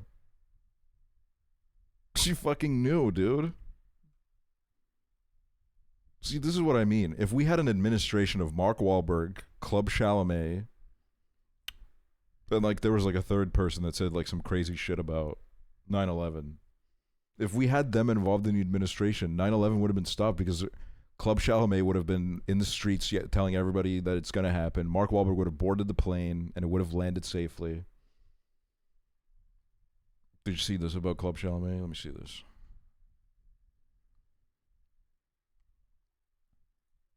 I sense that people need to be either reminded or informed for the first time that Timothy Chalamet is Jewish. Mind your tone during this extremely dangerous and sensitive political environment related to the attacks on Israel. I saw like another one where she was like something about like his name.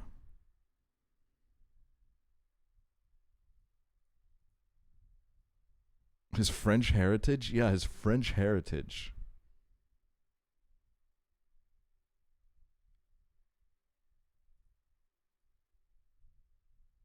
What?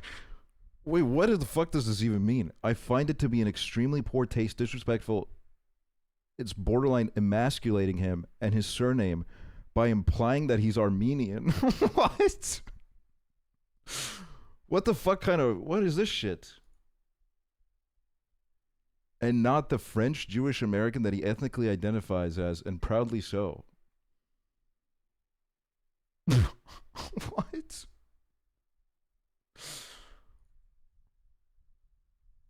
It's emasculating to imply that someone's Armenian? Have you seen Armenians, bro?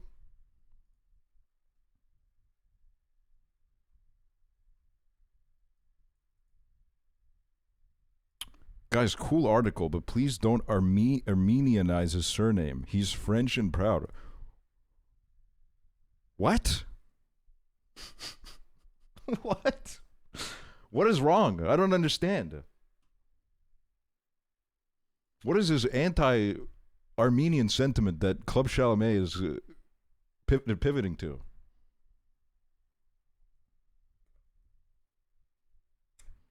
Why is she using Armenian as a slur?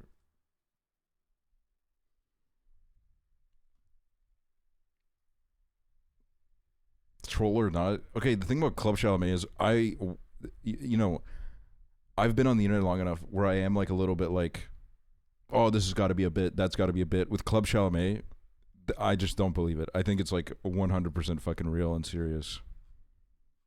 Like, I think there's no way you fucking can commit this far into it.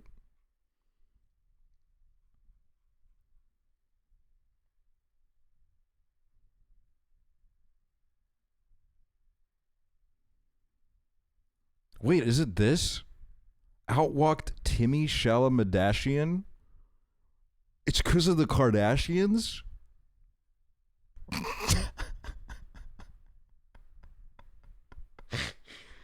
She's offended because they said Timmy Chalamet?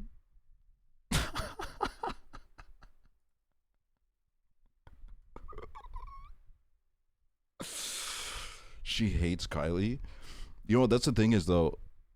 These like, I was gonna say older women, but like I think it's like any Timothée Chalamet stan that's like above the age of like 21. I think is like really pissed off about him dating Kylie Jenner because they don't think Kylie Jenner has enough class for Timothée Chalamet, which I don't think is I don't know how that's like a fair assessment, to be honest with you. Like I look at Timothée Chalamet and I'm like, that's kind of like, you know, I don't think of Timothée Chalamet as like, oh, such a classy guy. Such a fucking classy guy.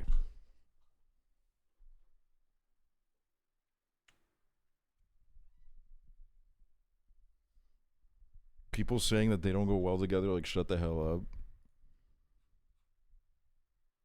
up. I just like,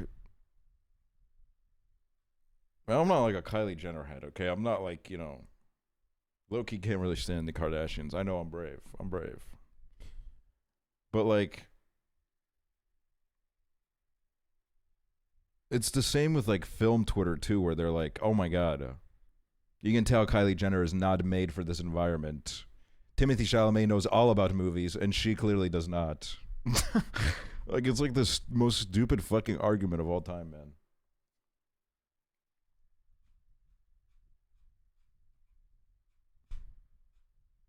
You went to Hollywood, is what people are saying. Timothée Chalamet went to Hollywood.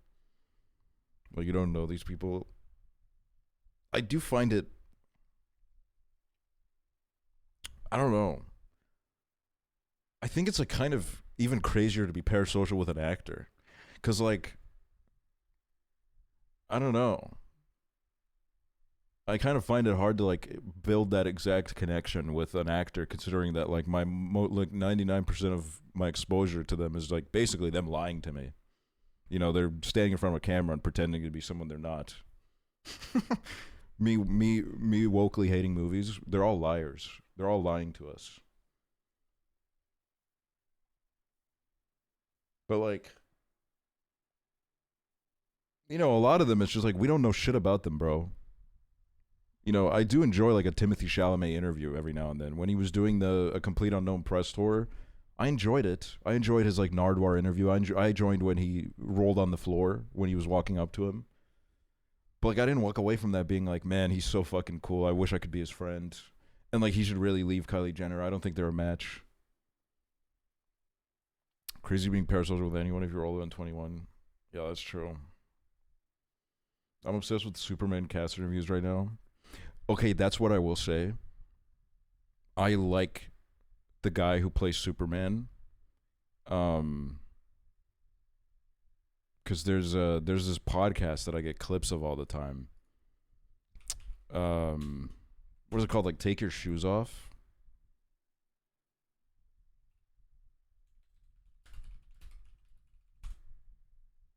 Yeah, Rick Glassman, Take Your Shoes Off. And I've seen a bunch of clips of this pod, and I watched a few episodes because he did like a really good bit with like Paul Rudd and Michael Cera. And then I've been seeing clips of the Superman guy. And I'm like, dude, this guy is like, he has like really good like, I don't know, like he carries himself really well. Like I enjoy the interviews because they don't feel like they're very calculated. Like he's kind of talking. Yeah, he's very charming. So he's like I haven't seen the movie yet. I think I'm going to see it next week. I'm waiting on someone to be free. Which I keep doing this with movies. And then I don't end up seeing it in theaters because like I love going to movies by myself, and then I tell someone, and then someone's like, no, wait for me. I'll be free next week. And then I end up not being free next week. And then I just end up not seeing it in theaters. I've been like totally fucking that up. I should just start going alone again, I think. But yeah, I do want to see Superman. Don't share your next moves. Yeah, I think that's the move. That's the move, man. Kill your social anxiety. Oh, believe me, I lost the fucking going to the movies alone social anxiety like years ago.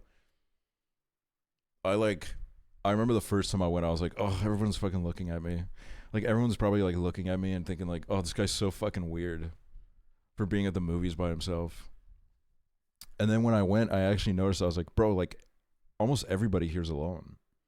I was like looking alone at the seats. I'm like, I've never noticed this before. But there's like so many motherfuckers that are just here by themselves. Like, I don't think it, like, it's really like, I mean, it's really just never that deep with like doing things by yourself. I don't know why it's become so like, I mean, I guess it's not like frowned upon, but like, there's definitely like some like societal pressure that we put on ourselves where like we can't do certain things alone. We can't go to the restaurant by ourselves. We can't go to the movies by ourselves. When it's like, really, it doesn't matter. The first time I went to a restaurant by myself, I think I was like 14. I went to this place and I got chicken wings. And low key, I fucking loved it. The waiter called me sir. And I was like, damn, bro, I've never been treated like this in my life.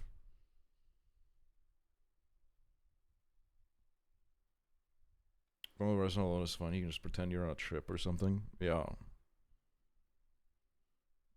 It was like fucking, it was good, dude. It was really good. But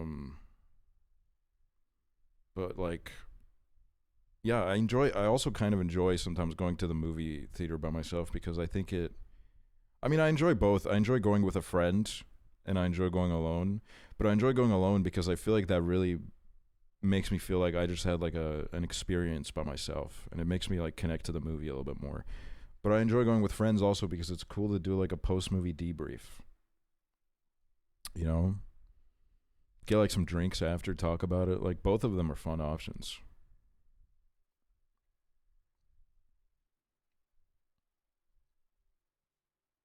Movie theater alone at night goes crazy. You know. I saw Seven by myself in IMAX. And that shit was like, it was a whole ass vibe, bro. I go with my roommates a lot, and one of them is a chronic talker, and the other one is a chronic phone user. Yeah, the talking gets a bit much for me.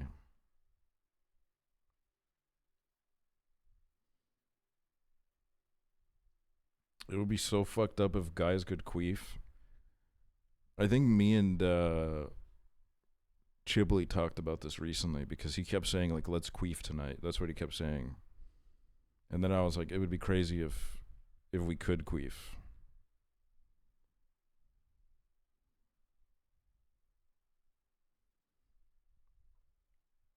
Guys can queef, but apparently it's crazy painful.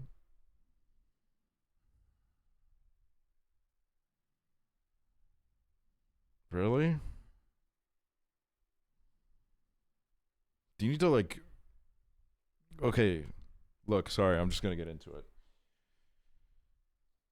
Do you need to like fucking sound yourself with a straw and then like blow air into it? Like how the fuck do you get enough air in that shit for anything to happen?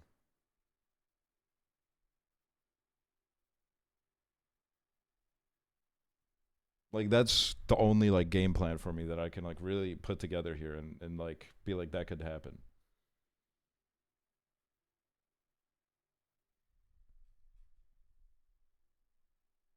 Out your ass? But then that's not really a queef though, is it? Queefing with a dong is like maybe you have a UTI.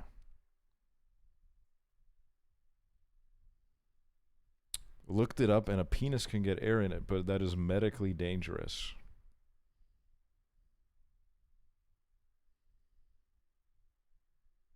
What if there's like cum in there? I thought there was another term for that.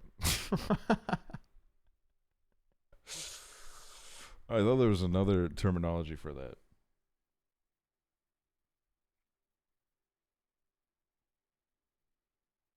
Blowing air in my ass and dying afterwards. You can get air. I'm not gonna. I know a thing or two about this.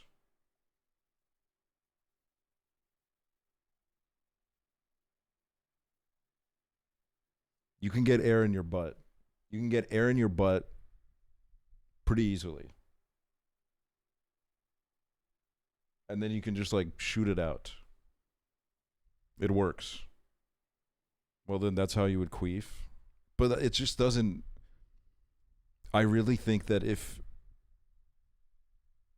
us with dongs are trying to enter the queefing universe,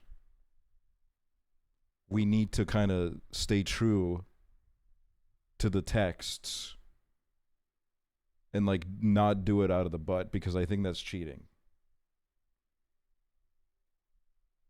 I don't think that's like I think that's like kind of taking the easy, like if you want to actually claim queefing, you got to do it in the right way. I think that air being pushed in the butt before it's expelled counts as a queef. Let's agree to disagree.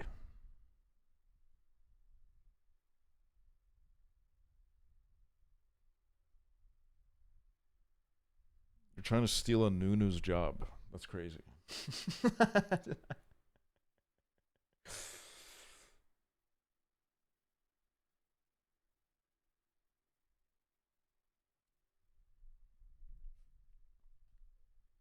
No, but if you fart after anal, that's a queef.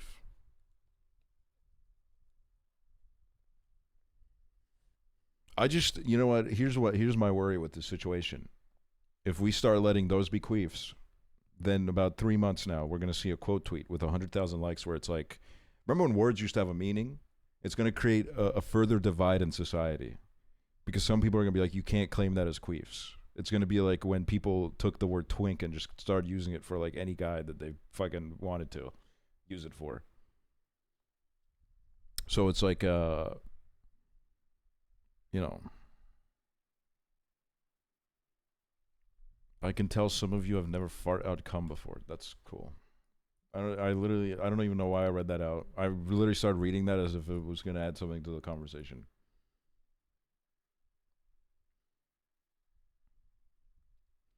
So do women queef out of urethras? No. But I just don't think it's fair to do it out of a butt.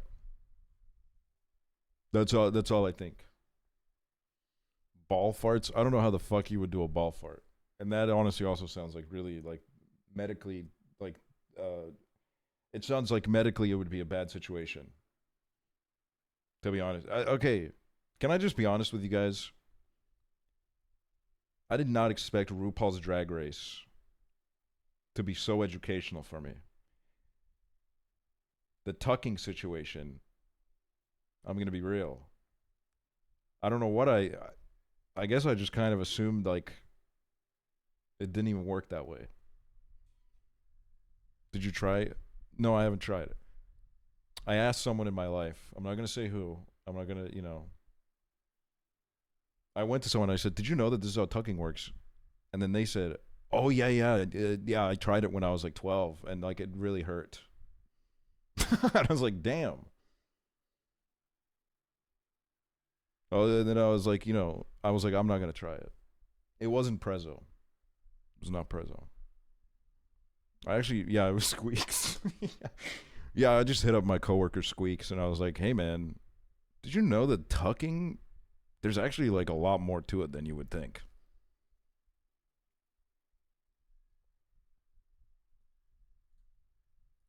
I think it'll be like, you know, I have him on like Steam. I can message him on Steam about that. Try to build like a connection. If I had a dick, I feel like tucking would be fun AF when you're bored. That's what I used to think. And now that I understand like the ball situation, I'm not gonna lie, guys, I'm scared. I'm scared.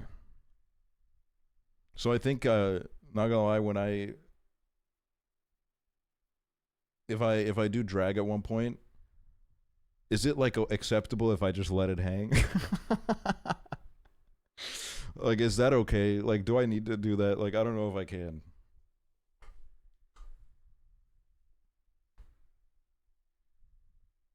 Like, I don't know.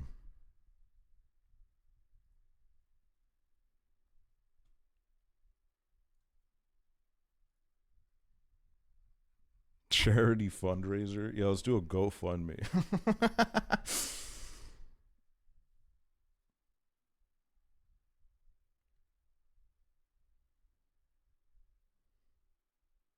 Yeah, we'll do.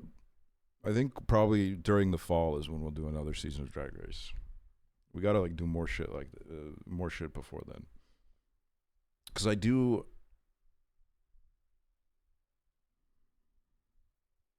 Look, here's the thing: is I do love watching things on stream, but when I do it too much, I do start to feel like a fraud.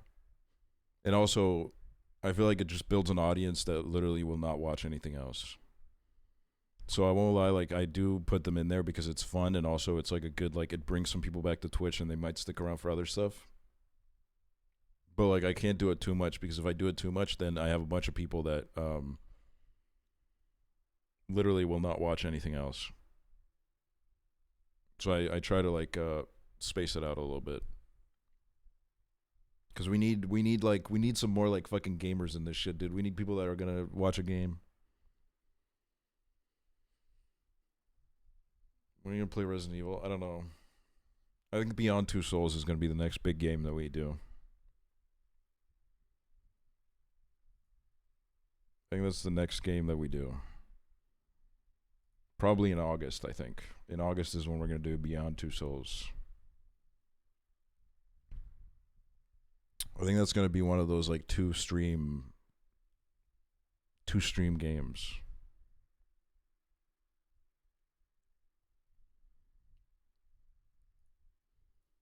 And then like, I'm not even gonna lie, bro. I don't know if I'm just like ass at finding games or what, but like I've been looking so hard. I can't find games that would like work on this stream. Like I can't find them. I've been like hours and hours, dude.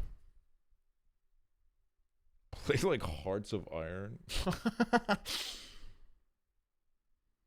Summer's been dry as fuck. It has kind of been dry. And I am kind of like, it makes me feel better that every time I talk to Chiblee about it, he kind of is like, I think you're valid and real, because it kind of sucks right now. So I don't feel like I'm going totally crazy, because I did feel for a while, I was like, am I just like washed? Am I washed as a fucking streamer? Like I don't know what to do on stream anymore. So talking to Chiblee about it made me feel like a little bit more normal. Where I was like, okay, I think it's just like a little bit of a dry period. There's just like, there hasn't been like that many metas either. Like Peak is fun. Peak is fun. But like outside of that, there just hasn't been a lot. I like talking streams. The problem with talking streams is that I run out of things to talk about, to be honest.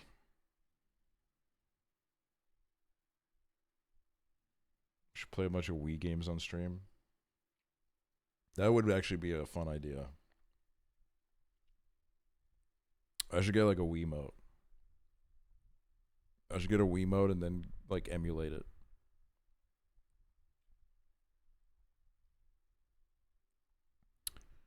Do you think the new Switch was worth it?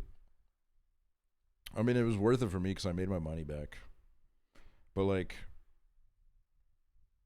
unless you're like really into Mario Kart or you're really into the new Donkey Kong vibe,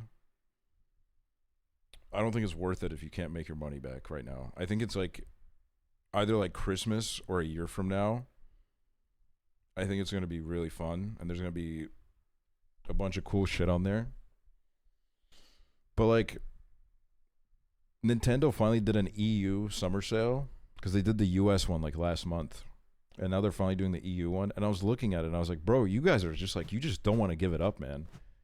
Like none of these fucking App 1957230 Employee of the Month.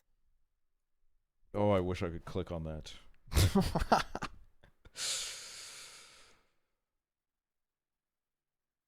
I just like I don't know. I'd watch anything.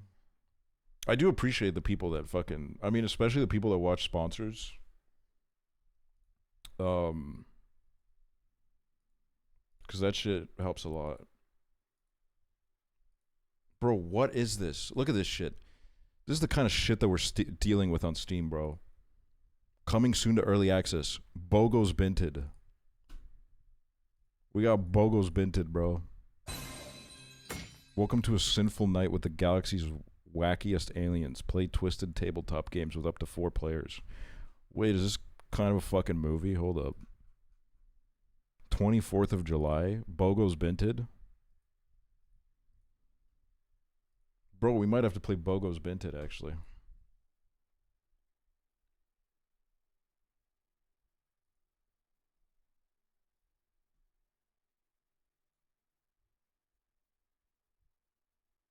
But yeah, it's like, I don't know, Twitch is in like it's in like a little bit of an odd place right now. It's in a little bit of an odd place.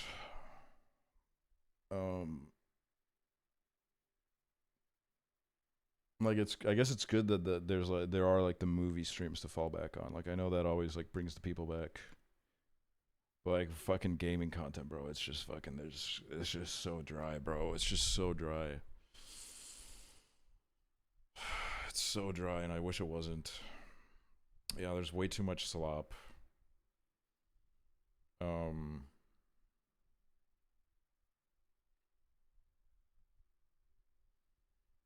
It's like, I don't know. This weekend I got like Saturday I think I'm not streaming because I got some shit I gotta do IRL. And then I think like, I don't know, there's supposed to be like a group stream happening this week, but like I'm not organizing that, so I don't know who's, and I'm not gonna be streaming it. I think Prezzo is. So you gotta go on the Prezzo channel for that.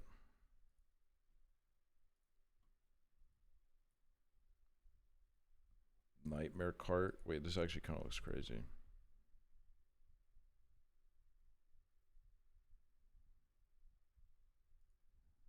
There's so many incredible indie games releasing. Okay, see, that's why I said for stream. Because also there's just like games where I would really fuck with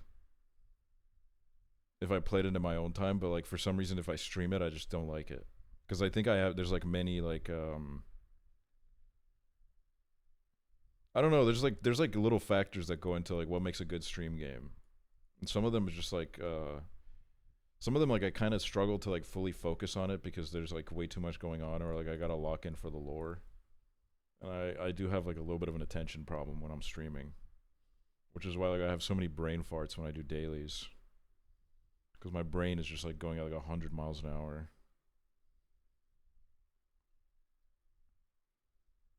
Abiotic Factor group stream would be cool. I did hear about that game today. It's kind of crazy that there's finally like a good like crafting survival game again. I feel like that fucking genre died off for a bit. Like it was just a bunch of slop over and over again. So I don't know if I do it on stream, but I do want to try that game at some point. Some games just got the vibes of being bad stream games. Yeah, true. And also some games, there's games where like they kill the chat and it's fine because there's like so much to do in the game. But then there's some games where they kill the chat and I'm like, fuck, bro. I've been exposed. I can't work without my chat. We ever played Spore? Yeah, we did a Spore stream. It was awesome. I loved it.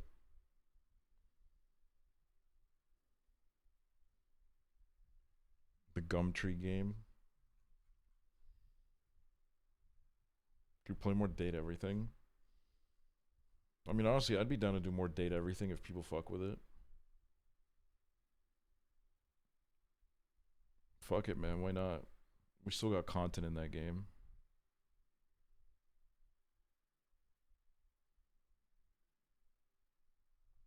Wait, there's a game called Animal Shelter 2.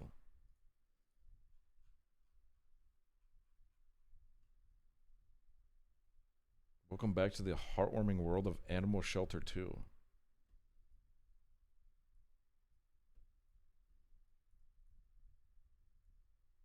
Wait, low-key, could this be a vibe?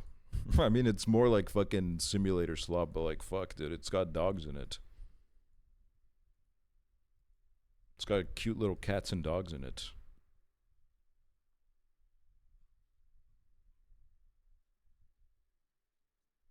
Yeah, I'll probably run this up at some point.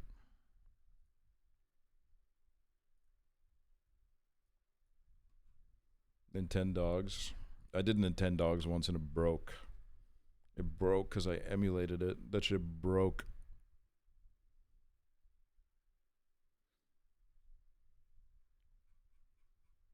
Okay, I'm adding this to my wish list. Honestly, fuck it, BG3 run. Low key, if I was like see, I'm like a little bit of a sellout because I know when sponsor season is coming up and I can't let the average viewer count like drop too low. Because if it drops too low right before the sponsor season, then all of my offers will be so dog shit. But if I was like a 1K Andy, I would do a Baldur's Gate 3 run. I could tank that then. Just got this game ad. The rest are rats. Rats card chaos just for you and your friends. Wishlist rest are rats now on Steam.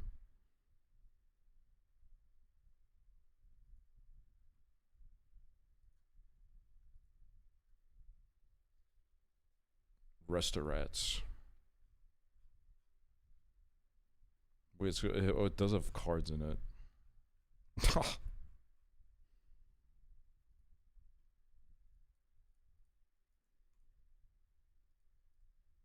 Damn, man. Could be AI. Doesn't have a disclaimer, but like some of them lie, I guess. I don't know. Which kind of, if they lied, then that like really sucks, and they should all be fucking, should be banned as fuck, dude. Should be banned as hell. But yeah, whenever I talk about shit like this, by the way, I hope I'm not like coming off as like a streamer complaining about how hard his life is. I'm just like, I like to be a little bit like transparent where I'm at with shit. I like to be honest. Like if I'm trying to sell out a little bit, I'm honest about it.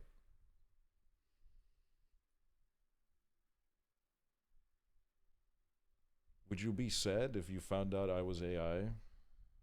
I'd be like a little bit fucking confused. But you know, gotta move on with my life.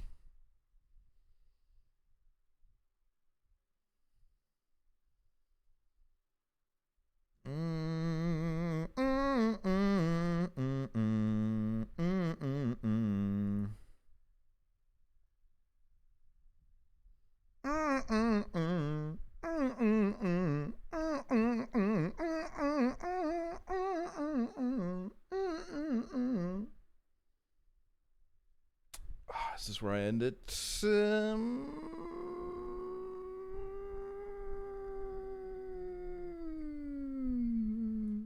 Should play more Desperate Housewives and High School Dreams type games. I would love to. It's just that there's just like not enough of them. Those are like my favorite.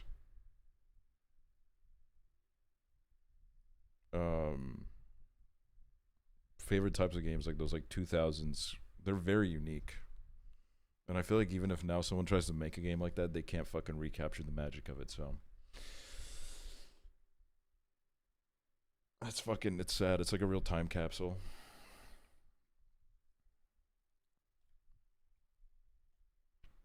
Did you finish Saloon Tycoon? Saloon Tycoon, I thought was just like, it was like a little bit like too much exactly like Gas Station Simulator, which was a game that I really liked, but then I was playing Saloon Tycoon or Simulator or whatever the fuck it was, and I was like, this is so one-to-one. Like, even the fucking, like, dismantling the carriage, I was like, this is so one-to-one. And then, like, it bugged, and, like, the people wouldn't stop coming into my saloon, and I freaked out. I freaked out, and I disassociated, and I had to... That's why I ended that stream early, was because the game made me disassociate so bad, where I was like, I can't keep going.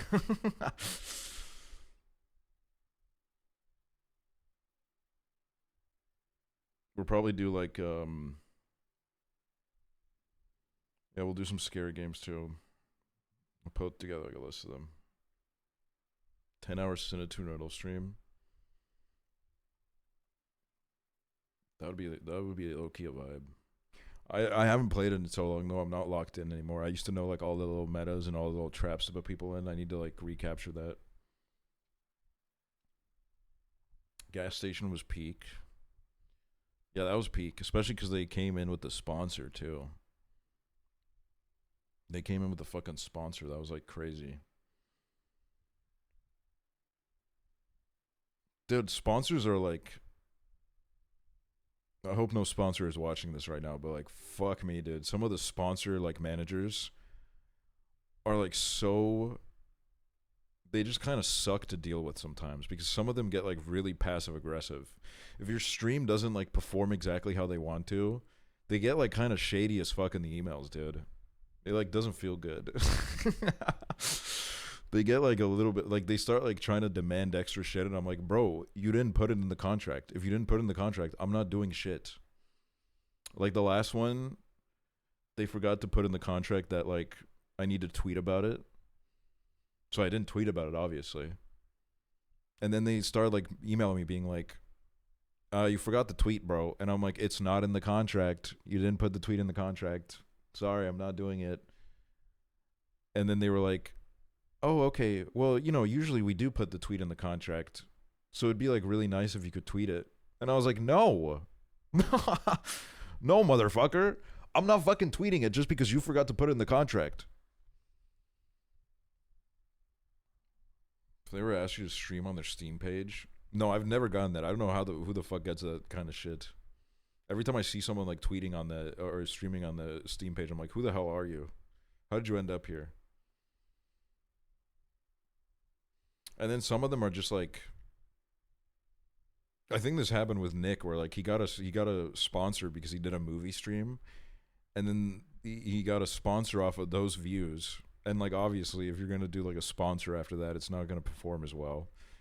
And like I think his guy got like really pissed off at him, which like, bro, you have one fucking job, okay, and it's to look at a fucking analytics page and be like, does this make sense? Your ass looked at his Twitch page where he'd done like a grown-up stream, and now you're getting pissed off because like your sponsor didn't get like the amount of like interaction that you thought it would. Like, oh my god, like I'm sorry, but like your job is low-key so fucking easy. You just gotta lock in, bro. Like, I'm sorry. It's like realtors, bro. Like, just lock in for 2 seconds, man. You're just the guy that sends the email and says, I got a sponsor for you.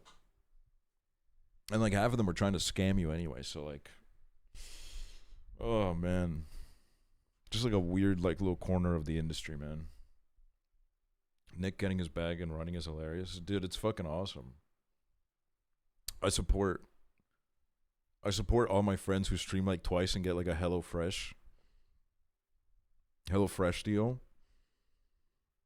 Cause that's what it always is too. It's always like a HelloFresh or like that other fucking meal service company, where they like, if someone does like 2 streams and they get more than 40 viewers, they immediately jump in, and then they get really pissed off when they're like, what the fuck, bro? Nobody bought the fucking meals, bro. Yeah, factor meals. Whatever you do, do not end live. Low-key, I'm about to end it. About to end this shit.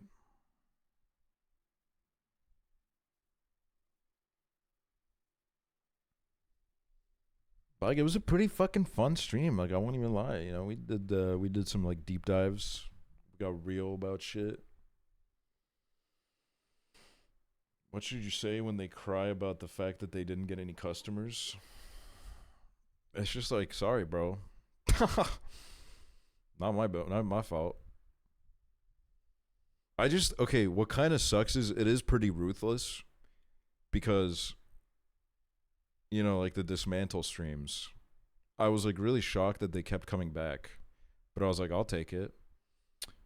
And then the last one, I think, flopped so bad that like I don't think that company's coming back to me anymore. And I'm like, come on, dude. I've done like 6 sponsors with you, and they all did like pretty fucking good. And one of them flopping, and now I'm like out? Come on, bro. Just bring me a new game, man. I mean, you had the fucking developer in the chat during one of them being like, we chose the perfect people for this game. I should have like screenshotted that. I should have screenshotted that and sent it to them.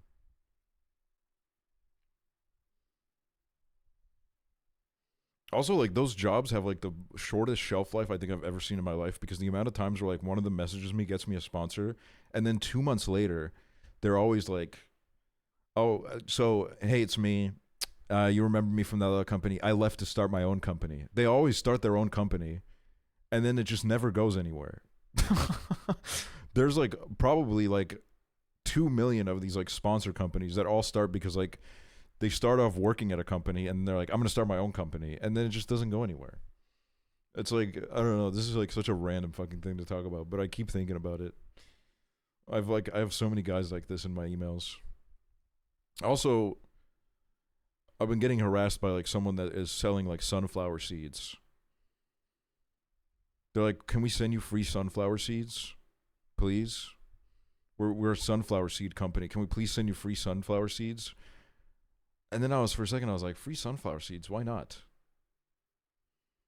And then I looked and I was like, "You need to do these integrations if we give you free shit." And I'm like, no. If you send me shit, I'm not fucking obligated to do shit, okay? You gotta fucking bring out the fucking money if you want me to be on stream saying like, "Oh my god, these sunflower seeds, man, they're so good. I love eating them." Sunflower seed chewing stream. Like the fucking Warhammer shit, like the big ass box they sent me. That was so fucking chill, bro. I don't know why the fuck they sent me that shit. That's like hundreds of dollars worth of like merch that they sent. And they didn't want shit from me. They were like, "If you want, you can like, you can talk about it." And I was like, "I'll talk about it because you guys were nice about it." Your joy toy. Yeah, my fucking Warhammer joy toy. And then there's like, 90% of the sponsor emails are just like, "We start an online casino in Cyprus and we would love to fucking get you involved." I'm like, bro, what the fuck?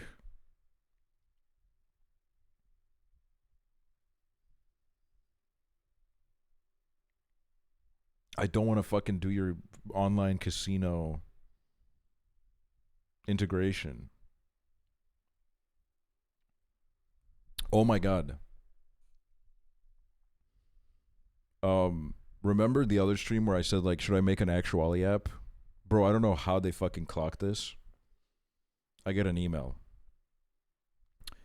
"Hi Aksually. Streamers like blank." It's like a big streamer. I don't know if it's public that this is happening. "Are building their own custom apps so they can ping their fans with push notifications from all platforms, schedule updates, merch drops, custom events, and more. We'd love to get you set up with your own custom app completely free." And I was like, damn, bro, the Aksually app, it could actually happen. I'm just like, look, I would love to sign on to this just because it's like kind of funny. But I'm so paranoid that it's going to be like some fucking, like, they're just going to fill it with like AI slop and shit. Or they're going to start mining like some kind of like fucking ominous cryptocurrency on your phones. Like, I don't trust it, dude. Like, how are they going to be making money, bro?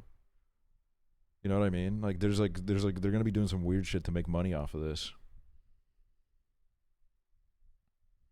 "Hi, Aksually, I hope you're doing great. I'm reaching out because we're working on a casino/gaming campaign and would love to explore potential collaboration with you." Like, fuck you. Oh my god. Like, this is such like a fucking... such a disease.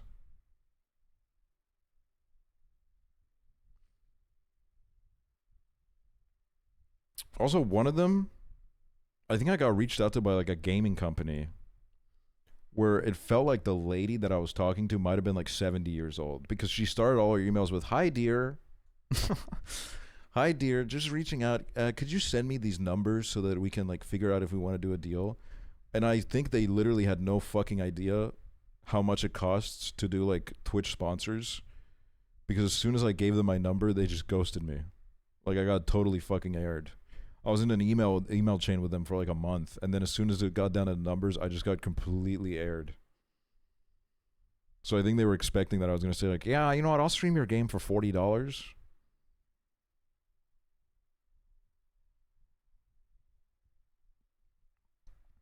So I guess, yeah, I don't know. Partly the reason why I talk about this is because like, if any of you ever start streaming, you got to know that like, bro, your mailbox is going to be filled with so many people trying to scam you. If you ever get that fucking Stream Elements email about how there's a sponsor, just know they're probably paying you like a tenth of what you should be getting paid. Like, Stream Elements is so bad with that shit, bro. They will literally scam the shit out of you. They're like trying to fucking feast on like these creators that just don't know better, man.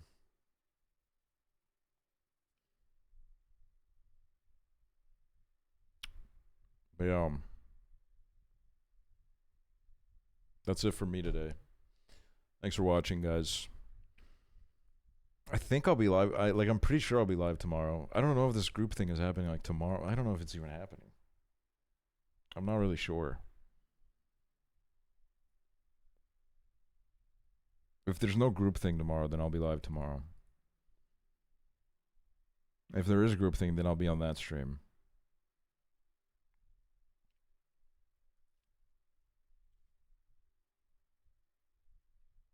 Yeah, I think that's how it goes. Thanks for watching, y'all. Appreciate it.